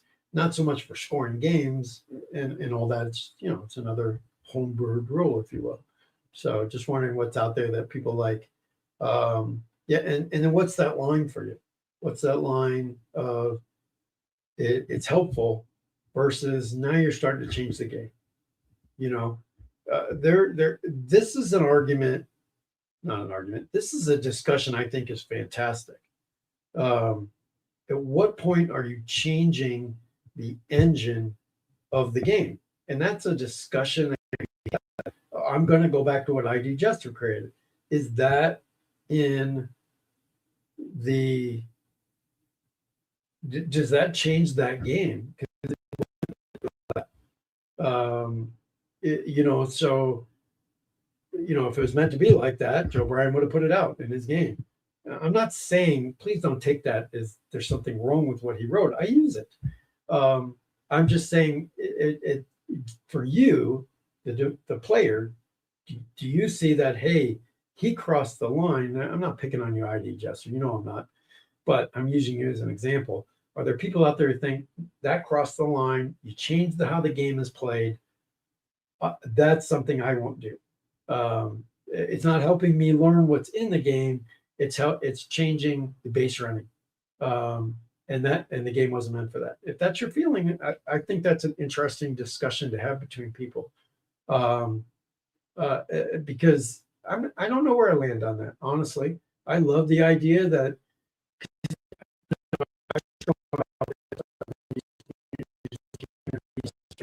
As an example, I do think that I do think that the thing that I struggle with is the sack flies. I don't so much with the base running.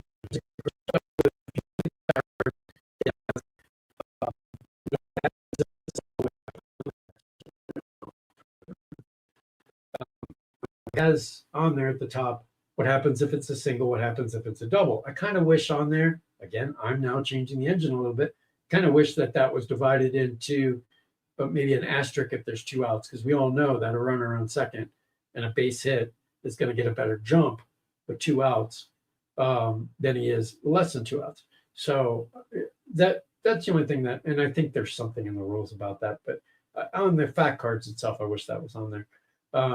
But what's not on here, you've got the stealing, you've got the what happens if it is an error or range check, and you got the sack bunt on here. What's missing is the sack fly.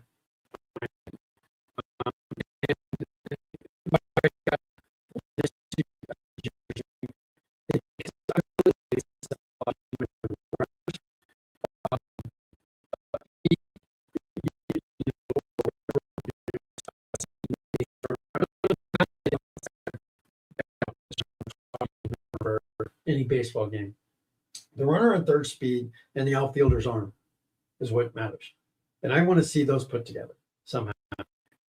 That's what I want. So I immediately ended up going to his chart to look for it, and it was on there. And there's a formula, and I know there is some in the basic game too. Joe Bryan's going to correct me and say there's some here for the basic game. The way he pulled it out seems better. So I like putting those two together. And then rolling. Some games do that better than others, and that's why we all say there's no perfect game. So anyway, got some more chat going here with TM.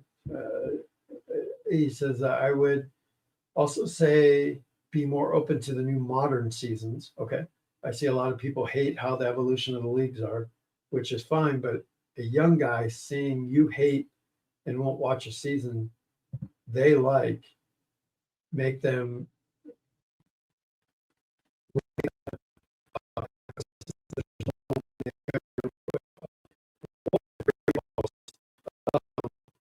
without question. You're absolutely. And what did I just do earlier? Talk about how I don't want to play the 2000 season, but yet there is a, you know, if you talk about 2002, let's just take a random year. There is a 20, or let's do your math right here, 24-year-old, 23-year-old. That's the year he was born, much less to say he grew up in, probably watching 2010, 2011, 2012 as his 1975, 76, 77 for me. What a great post. You're right. We can't rag or can't got to have your, I think your point is that the developers need more catalogs around those. Of course, they're building to what they can sell and what buys. But you're absolutely right when you say that that's what that's a great post. That's what they're going to be into is the plus 2000 seasons, the newer people. And that's just a fantastic post because you're right. Absolutely. I don't know how we work that in, but developers should, if they want newer, be interesting to see where that goes. I just think that's such a great post because it's something I just hadn't thought of and should have. That we can't expect new people to come in and play 1975. It's like asking me, and I get that some people love to play the 40s and the 30s and whatever. I don't. I'm not into that. So why would I expect some 25-year-old to be into playing 1970s or 80s and 90s? That's their 1920s, 30s, and 40s. They don't care about that. Some, you can put an umbrella around everybody, but that's a great post. We have to make sure the libraries are available for the new people for what they're interested in. Of course, they jump into fictional, it won't matter, right? But if we want them to, or they have an expectation or want to replay their 2016, Chicago.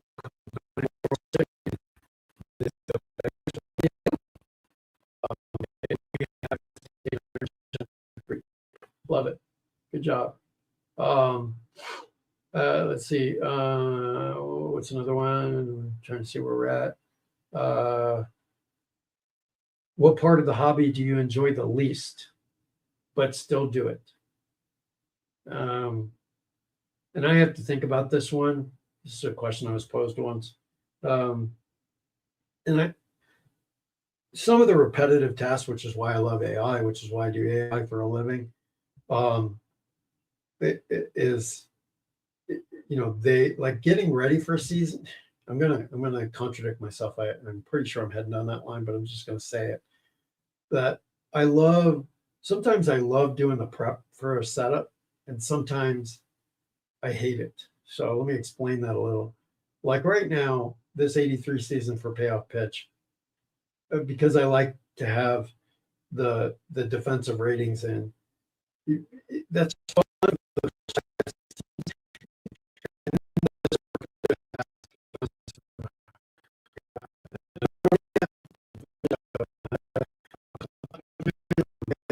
The Giants getting ready for their first game, and I have to put in their defensive ratings. And it's like, I just want to play the game, but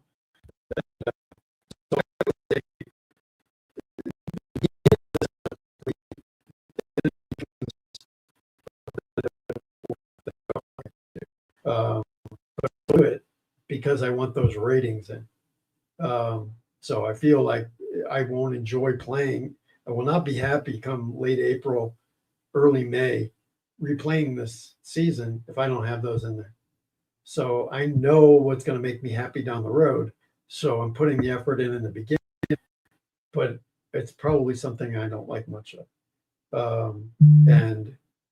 And probably why I really was loving doing Status Pro Advanced, because it was all right there. And I didn't have to input anything to start the season. Basically just went through and ran with it. So I would say cards and a bunch of other stuff into Digital Diamond. That's the part I love. It's a love-hate relationship. I love it at the beginning. I don't love it about halfway through it. So, but I won't not do it because I know I won't enjoy the rest of it. So he says, I'm 31, and a lot of seasons I grew up on were harder to get or fine because others like older seasons, which I it's such a great post. And obviously you're seeing this hobby. And I would say every developer needs to reach out to this guy. I really do. Because I think you've got some fantastic stuff you're bringing to the table with a different vision, different glasses that you're seeing C and D through. Mackay is another one that's got, he sees things through, you guys are seeing things through different vision than we are. And I don't think about that stuff. You're right. I don't say it would irritate me, but it was like, the guys are like, oh, I want more 1920 seasons. I want more 1930 seasons. I'm like, really? Why? I want more 70s. I want more 80s. I want more 90s. But that's when I grew up. And so for you, you want the other stuff. You want the 2000 plus. And that makes total sense. And, we just, because again, I'm going to say it doesn't sell right now, doesn't mean it can be available. But I'm not a developer, and I understand that them offering that there's expense that comes with all that stuff. But on the other side of that wheel is if we don't do it, we don't get new people in. And guys like you go, I really like Payoff Pitch, but and if you haven't seen Payoff Pitch, you should go look at it. They have everything, I'm pretty sure. And Appa and Strat and all that pride themselves on their season releases. So, they all have every season basically. And most of the developers try to get there, but you're right. I think I take your comments a little farther and say that when somebody like you posts about doing, maybe let's just say you're doing a replay of 2014.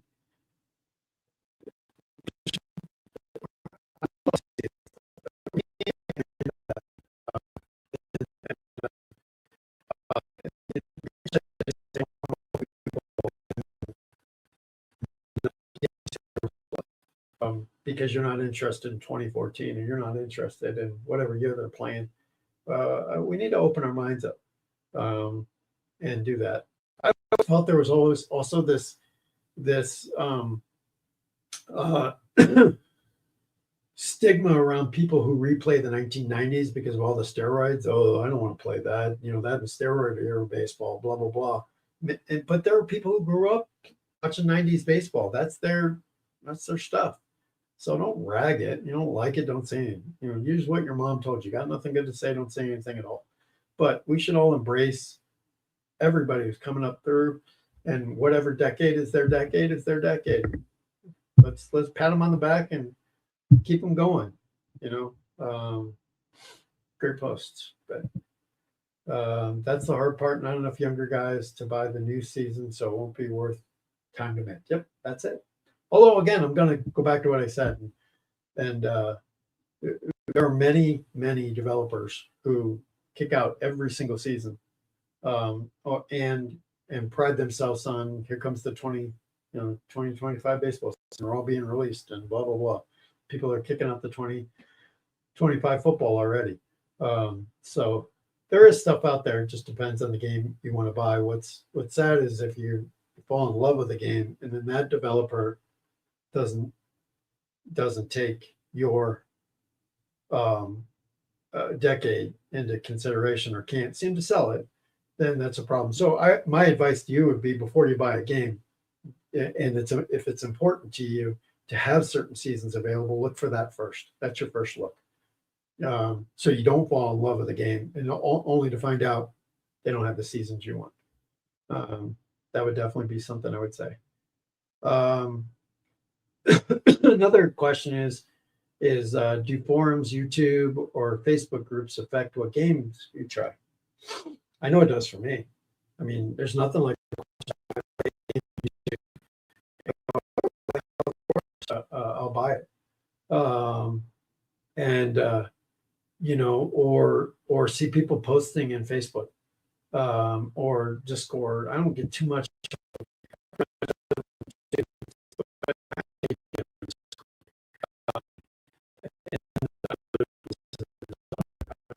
But I think the biggest thing for me is Facebook and YouTube is is watching people post about games, or screenshots are like, you know, the meat to it all. Just talking about a game isn't going to get me to buy it. Seeing screenshots of it, seeing YouTube videos, especially of somebody playing it, I think is what gets people to buy games the most, in my opinion. Um, and then next, are we too loyal to brands or not loyal enough? And I'm going to throw the depends on that as well. Let me take some coffee this morning.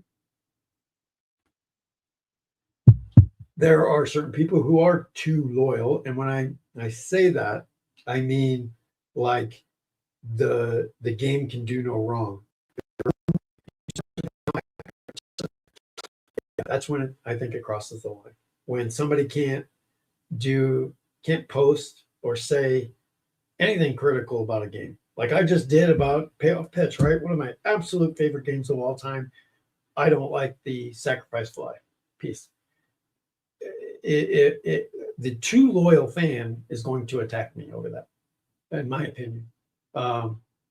So I think that is where it becomes, and we all know that there are certain card games out there where it's not even a loyal group. It's become something bigger. I mean, look at what happened to Dave, criticizing Appa. It just was ridiculous. And somebody else, Kevin Burkhardt, I think it was. I hate really called out Apple once and got just trounced. And please understand that there's a difference between buying a game, playing a game, and being frustrated by something within the game of something you just bought, versus somebody just attacking a game to attack it. That there is a difference in those type of posts, and smart people can smell that out real quick. I love to give Appa and Strat, their shit and their props, but if a Strat guy, a longtime Strat guy, is ragging Appa, come on. If a longtime Appa guy is ragging Strat, come on. That's when the loyalty becomes a problem. But if you're in a game, you're playing a game, and you criticize a game, the people who jump on you for doing that, I think, are too loyal. They're not listening to what you're saying. You're saying, this is a problem for me personally. It doesn't mean that sack fly rule is a problem for anybody else, but it is a problem for me. So you're really lashing out or requesting help. How do I get past this? I really want to keep this game on my tabletop, but the sack fly rule is bothering the shit out of me. So in my closet if I don't fix this soon. It's kind of what you're saying. And so instead of those loyal fans who want to keep as many people as they can, and say to them, here's what I did, or here's ID Jester's charts, blah blah blah. Why don't you take a look at these? The two loyal fans just jump on. So yeah, I think I can get too loyal. I don't think loyal enough means anything. I don't think there's anywhere where we're not loyal enough. I think most people appreciate all the developers, all the games that are out there. So no, I don't think that. I think the only loyalty question is when it goes overboard. It's never underboard. I think it's always overboard. So that's my opinion. Let's jump back into the chat here for a second. Yes, for me, big football fan, second season and season ticket have everything I would want. There you go. Yeah, both great games. Both great games. I really wish I played season ticket football a little more. I just find I struggle to keep football games on my desktop. I really do. Not because of the length of the game. And football, God, it might be, at one time it was definitely my favorite sport too. I don't know why football doesn't, not anybody's personal games. I don't know why football doesn't, it does not, I could definitely say that football does not click for me. I do like There at times I get in a run, like 49 has great football, and I get in a run with that for a little bit. And John Turnbull's games on football, the Express games, that and I started to play the fast football from Al Wilson, and but it doesn't keep me. It doesn't keep me. And part again, shiny new toy. Part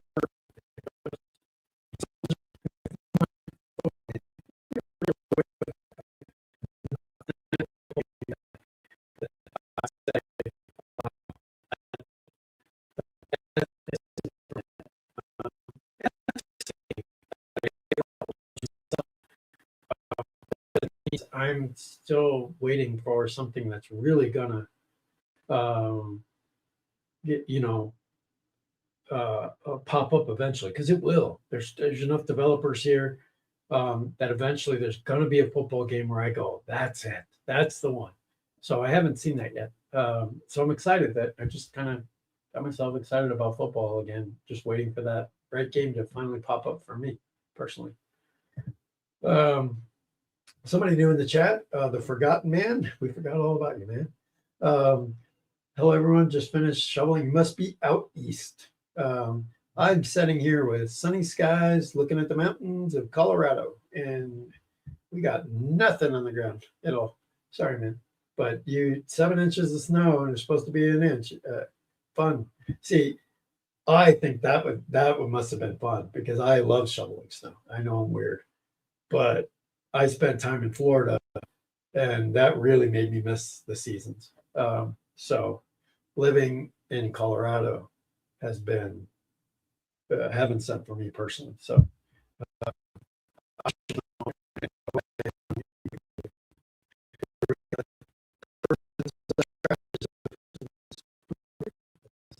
a very famous Jim Carrey.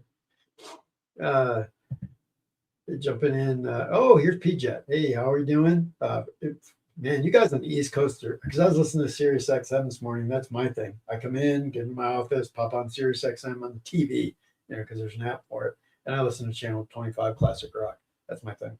And Christine Stone's on there, and she's on the East Coast, and she is talking about how horrible it is on the East Coast. So feel for you guys, but I'm also, as I just said, pretty damn jealous. I wish we were having all that right here, but I'm staring at what does it say? Do I got a temperature? I don't see a temperature on my damn thing over here. It's supposed to be like in the 60s at some point. I'm like, I did not come to call.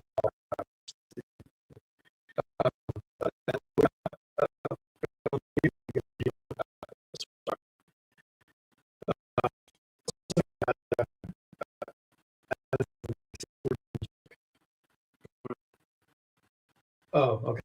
I missed that. Okay, that's between you and Mike C. Okay. Throw some more things out in the finishing up here. Is the hobby better with a few great games or more good ones? That's a great one. I definitely lean toward more good ones. I want more of an offering than I do just a couple good games. I think we lived through that era with Strat and Appa. And I think there's, outside of, if you're a major loyalist to Appa and Strat, just about everybody else will tell you this is the golden age now of C&D. And I think it's only going to get better with more developers and more games. So I will say that, and you hear this just about from any veteran, is that there's no perfect games. There just isn't. And probably never will be. And perfect meaning, even trying to find your own perfect game. Like I said,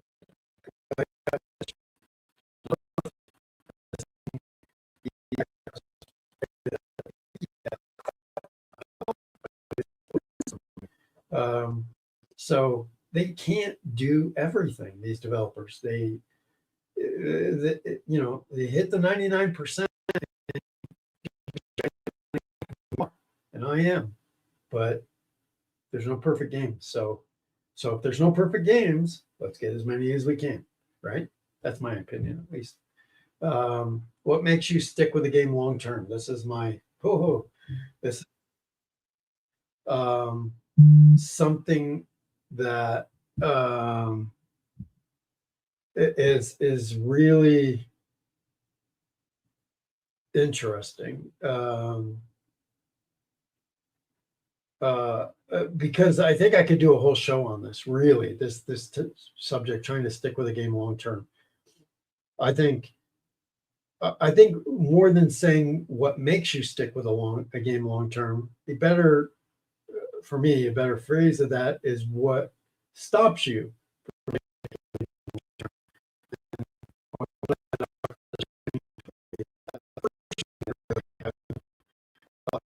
You know, dying to play something new.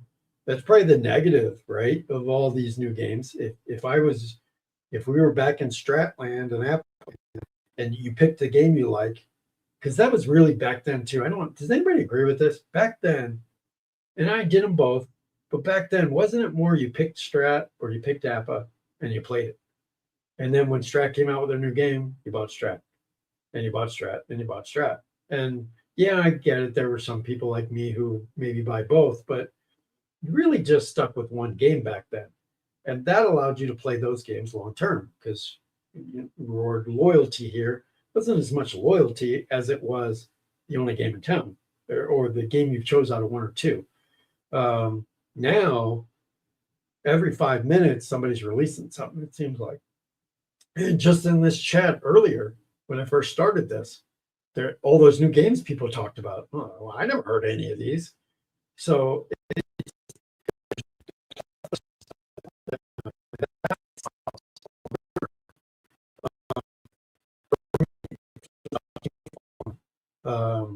doing stuff. I think I think the other thing that stops long-term play is not doing this.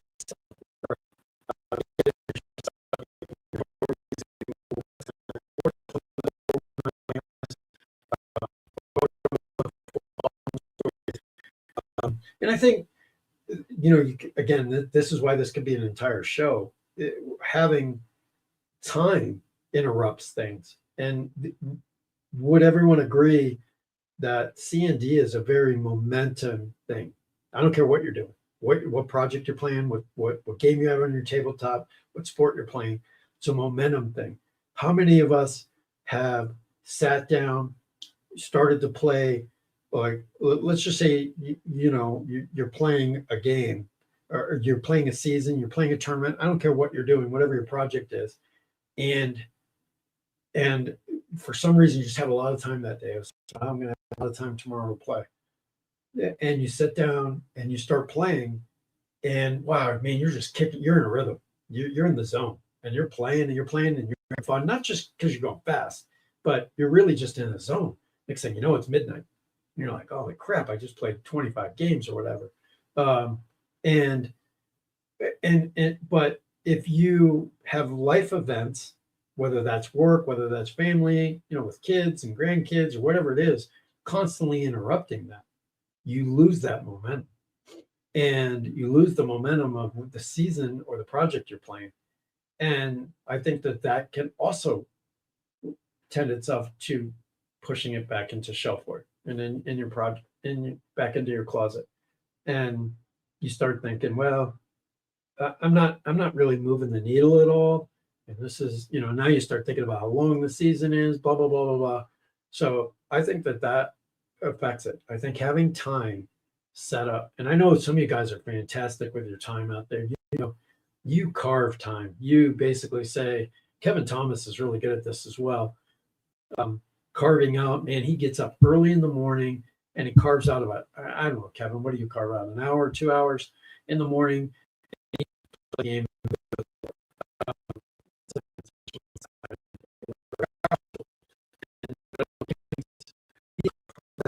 And I can imagine in the morning, quiet, family not up, and he plays his game. He gets right into his mood and he goes, and probably allows Kevin to keep his project needle moving. And if you keep your project needle moving on a consistent basis, I think you can. Then I think that your project stays on the table longer. And so to me, the distractions of new games and the distractions period of family / work like I had this last 2 weeks, and probably going to have again this week, really, stop your momentum, and you got to have that momentum from a game, just a game perspective, you know. And now you need a game that keeps your attention, and so, you know, again, that's where I think some games work and some don't. You got to find out what works for you, and that's where I struggle with. I'm just going to call it out. History Maker Baseball. I can't seem, even if I'm in a zone, I can't seem to have a long-term desire to play that game. I I love the umpire interaction. I just can't seem to want to keep playing it. I don't know what it is. I don't have the magic button as to why I keep pulling it out constantly. The 61 Continental shows, the Leap shows, blah blah blah. But I cannot keep that, and I have season after season in my closet here.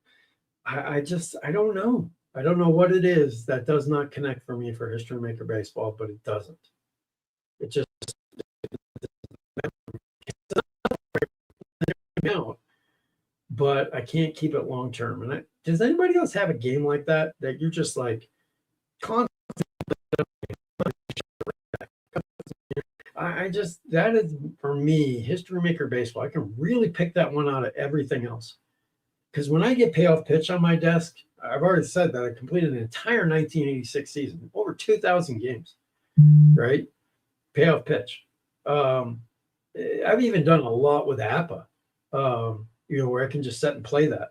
I cannot get 10 games, well, not 10 games, 10 games for each team. So 300, 200, maybe 200 games in, sometimes 100 games in sometimes it was 5 games in with History Maker Baseball, and off it goes into the closet. I don't know why. I wish I had a button as to, or something I could precisely say, this is what stops me. This is what makes me gather up all the cards and put it in the closet.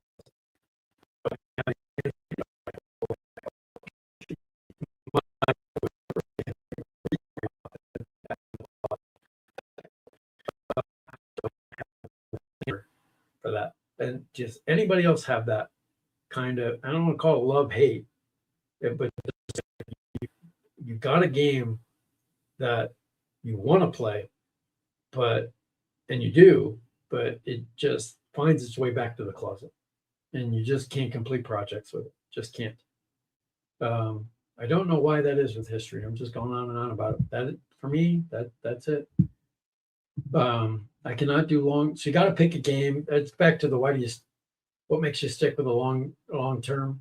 It has to be a game that you're not going to pop back into the closet, like I just explained. Why do you still play cards and dice? I'd love to hear that. To me, I know why I do. It's a hobby. It's just what I love doing. It's just fun. The stories that get created, if I'm playing real players, the nostalgia of it all.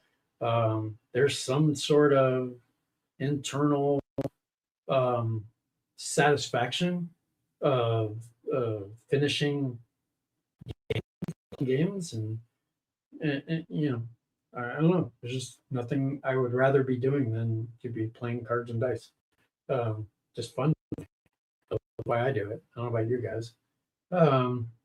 What does the hobby give you that nothing else does? It kind of backs up the whole, no, why do you still play? But what does this give you that nothing else does? And I'd say that it's a hobby that it is expanding so much that you don't know what tonight brings, right? You don't know what tonight brings on your tabletop. You might know the game you're playing, right? And the teams and everything, but you don't know what story is going to develop from that, right?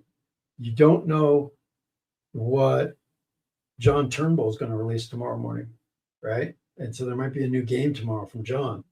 You don't, or you may have 3 or 4 games coming in this week.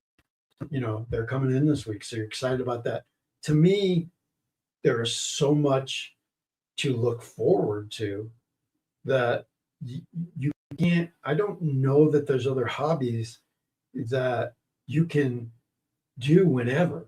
Like this doesn't count on the weather. In fact, the worse the weather is for you guys on the East Coast right now, and other places, the worse the weather is, the more you get into this. The better the weather, maybe you start to look out your window like I am right now, going, maybe I should be outside enjoying 60-degree weather in February in Colorado. But how many times we all sit there and say, oh, now we're playing the game out on our porch, and it's so fun out here, it's so nice, and so it goes anywhere. Gosh, there's cruises out there where they've got the Appa cruises. I've seen Strat cruises, waiting for a Play Games cruise. This game travels anywhere you go. So this hobby gives whenever you want it to.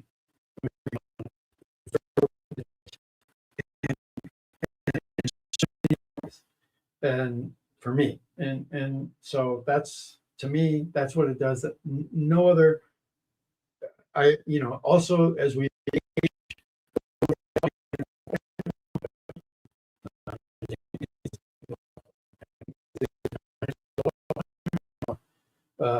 so I have to take into consideration what I can do and what I can't do. And what I can do is sit here and play cards and dice all day long. I'm not saying that's healthy, but I get out, I do stuff. I have grandchildren, so they force me out. But the whole point of it is, this is a hobby that works for me. Excuse me, a little coffee. So that's what it's kind of, it just works. I just think there's so much that the hobby can do for you. If I could change one thing about the hobby tomorrow, what would it be?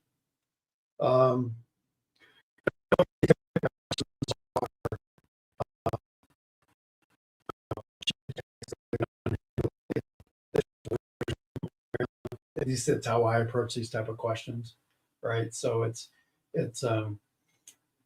what is on my mind right now about the hobby, rather than really that's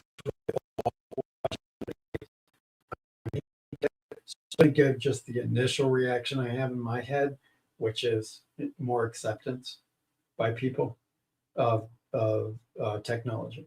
That's what's missing, in my opinion. But that's my hot button right now.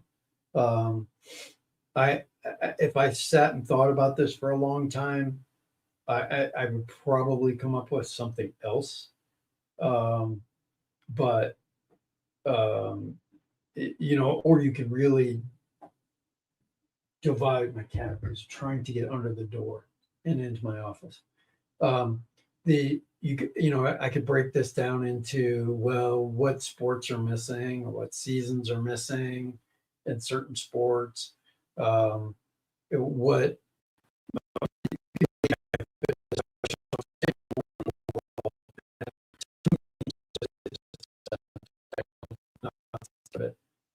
in particular AI, for me, that's what I'll go with, without breaking it down deep into. I'd love, somebody already mentioned about an MISL game that's out there. I've always thought that was missing. I think, I said earlier, I'm not gigantic into the Olympics. I think it'd be nice to have more Olympic games out there. I know there's some. Robert Shavolny, I'm sure I'm saying his name wrong.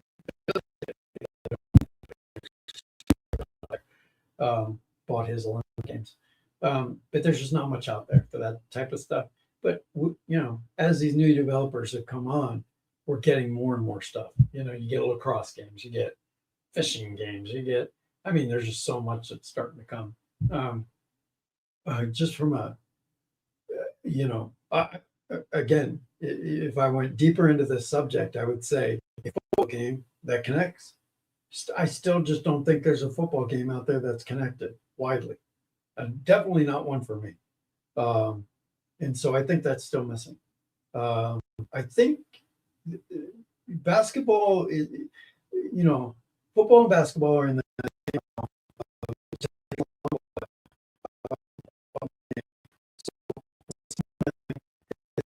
There are express games out there, and they're very good, and they're getting better every single time. John Turnbull's stuff is awesome. But I think it's going to get better. It's going to get even better. as time goes along. And guess what's going to make it better? AI. It's going to make these games better. And the developers having use of that and tweaking these express games to give us more of the stats, but less time playing, so we can get more games in. And I think they're on the cusp of, some of them are on the cusp of greatness, really making that game that finally comes out where we all go, that's it. For those two sports,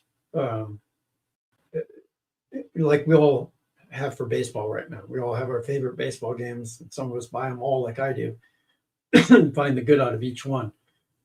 Eventually, we're going to find the good.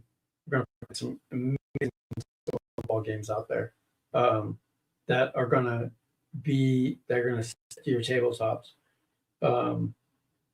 and play them. But that's what, I would say. That's the one thing about the hobby. Again, that's not really a change. I mean, it's a change I'm hoping for moving forward, but there's nothing in the hobby outside of people's attitudes toward automation that I would want to change. And last question here, is what keeps you coming back to the table? Well, what keeps me coming back to the table? Just I don't know. I have a really good answer to that. It's a great question, really. I just like playing games. It's just like having fun. I don't. I think that answer is constantly changing. I think, for all of us, it's our alternative world, if you will. Some of us, it's, again, going back to being a kid. Some of it's just, replaying, these games, and it's a getaway. It's it's no different than you're into dominoes, or you're into playing cards, talking like rummy and poker and shit like that, and you like to have friends over for the night and you play poker, or Dungeons and Dragons and that kind of stuff that people used to play a lot, and they still do, but used to play a lot as a kid. I never got into that. But it's the hobby, and it's just having fun with this stuff. And I think the thing keeps me, is I kind of go through this thing, keeps me coming back, is all the new ideas, all the new games, all the shiny new toys. That's what keeps me coming back to the table. New ideas, new thoughts, whether that's from the developers, from the community, or from my own mind. Wow, I never thought about doing this. Coming up with things like that is what makes me keep coming back. It's not more coffee. Okay, well, again, sorry that didn't have a guest on this Saturday. Just couldn't work out the schedule with that individual. But hopefully next Saturday will work out for him. And just again, if you're still on and listening, or you're watching this in a review mode or whatever, I am hoping tomorrow to actually do some games. I don't know. I have a lot I want to do this weekend. So I was just thinking, wow, I'm playing games. I might as well just pop the camera on and get it set to be my desktop. And I've got everything on my table from 1983 replay I'm doing with payoff pitch, to I'll be working on the XHL.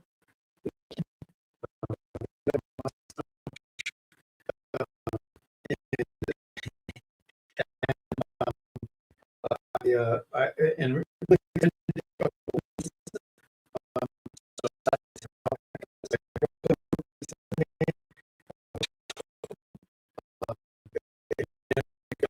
place. So there's part of me going, oh, you got to really find the window for that, because again, so much momentum. I don't want to play half hour here, half hour here, half hour here. I lose the game, really, when I do that. For me, I got to play 3 hours straight. I mean, might get up in the middle at halftime and grab a drink or something, but you know what? You guys know what I'm saying. I need to play that straight through. And so there's that I'm looking at doing. And then I really think I'm going to jump back into 1980, my universe for 1980. And then I would also like to do a couple of hockey 24-25. So a lot to do and a lot to play, a lot of options for me, which I love. Um, and I'm kind of right now, really focused in on getting the 1983 ratings in and then playing a game for each team after the ratings are in. So that's kind of been my, top level. Um,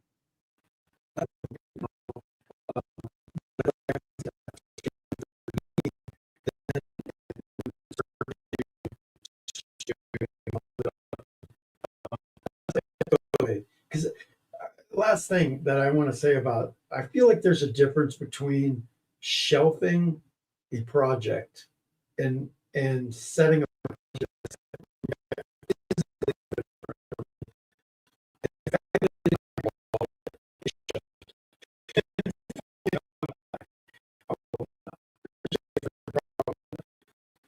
below my desk. I have a whole area that I can put things that I want to keep playing.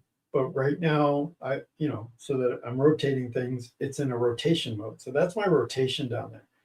And so to me, there is a physical, I've made a physical difference between where things are. I don't just grab the 1983 payoff pitch and say, okay, I got a game in for each team, and throw it in the closet. Because I do that, I'll never go back to it.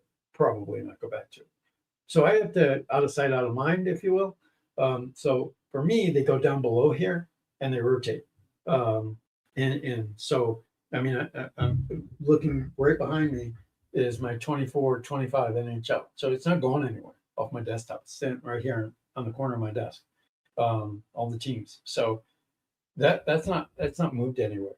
Um, and so and I'm looking down here just on top. I'm looking at my on deck, because I know I'm prepping to get that game in that I want to do, the 73 A's and 75 Reds.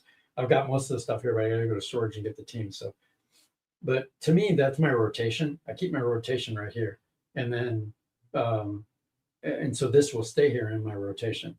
I will say, being honest, the 1980 stuff did go back in the closet because literally there's so much to that that there's no way I could add that out here. So that is back in the closet. So I will have to move that out. But like I said, since I'm playing every sport, every game, that's a rotation all on its own. So that's the only one.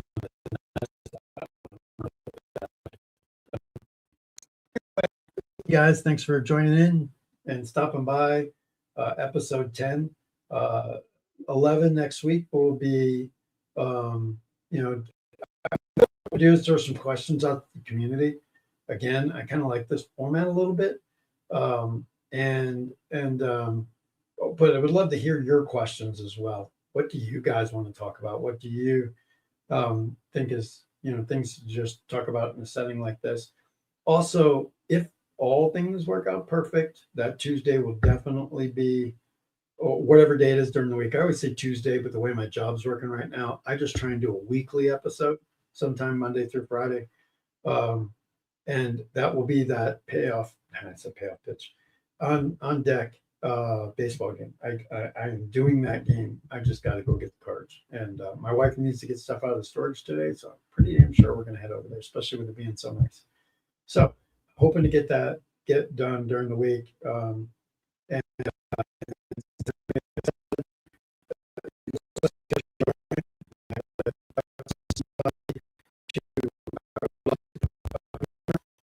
so if you're interested in being on the show next Saturday, let me know. You can be on with Joe Bryant. Open to anybody, including all of you who've already been on. But that will be episode 12 with Joe Bryant. And we will talk about, I talked to him. That's another thing is if you have any questions for Joe that you're interested in, fire those over either to me personally or on the Facebook group page. Of anything you want to ask of Joe. Those of you who have never seen, met, or talked to Joe, he's an interesting guy. He definitely, what he's created in bank shop basketball and the sideline strategy games overall, and of course, payoff pitch. He has created, talk about loyal, he has created a loyal set of people who really love his games, and you can count me in that loyal group. Definitely love his stuff.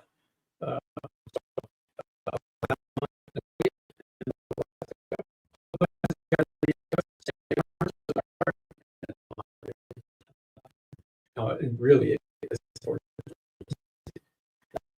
You got all the cold. I don't really care about the cold so much, but the snow, I'm definitely jealous of.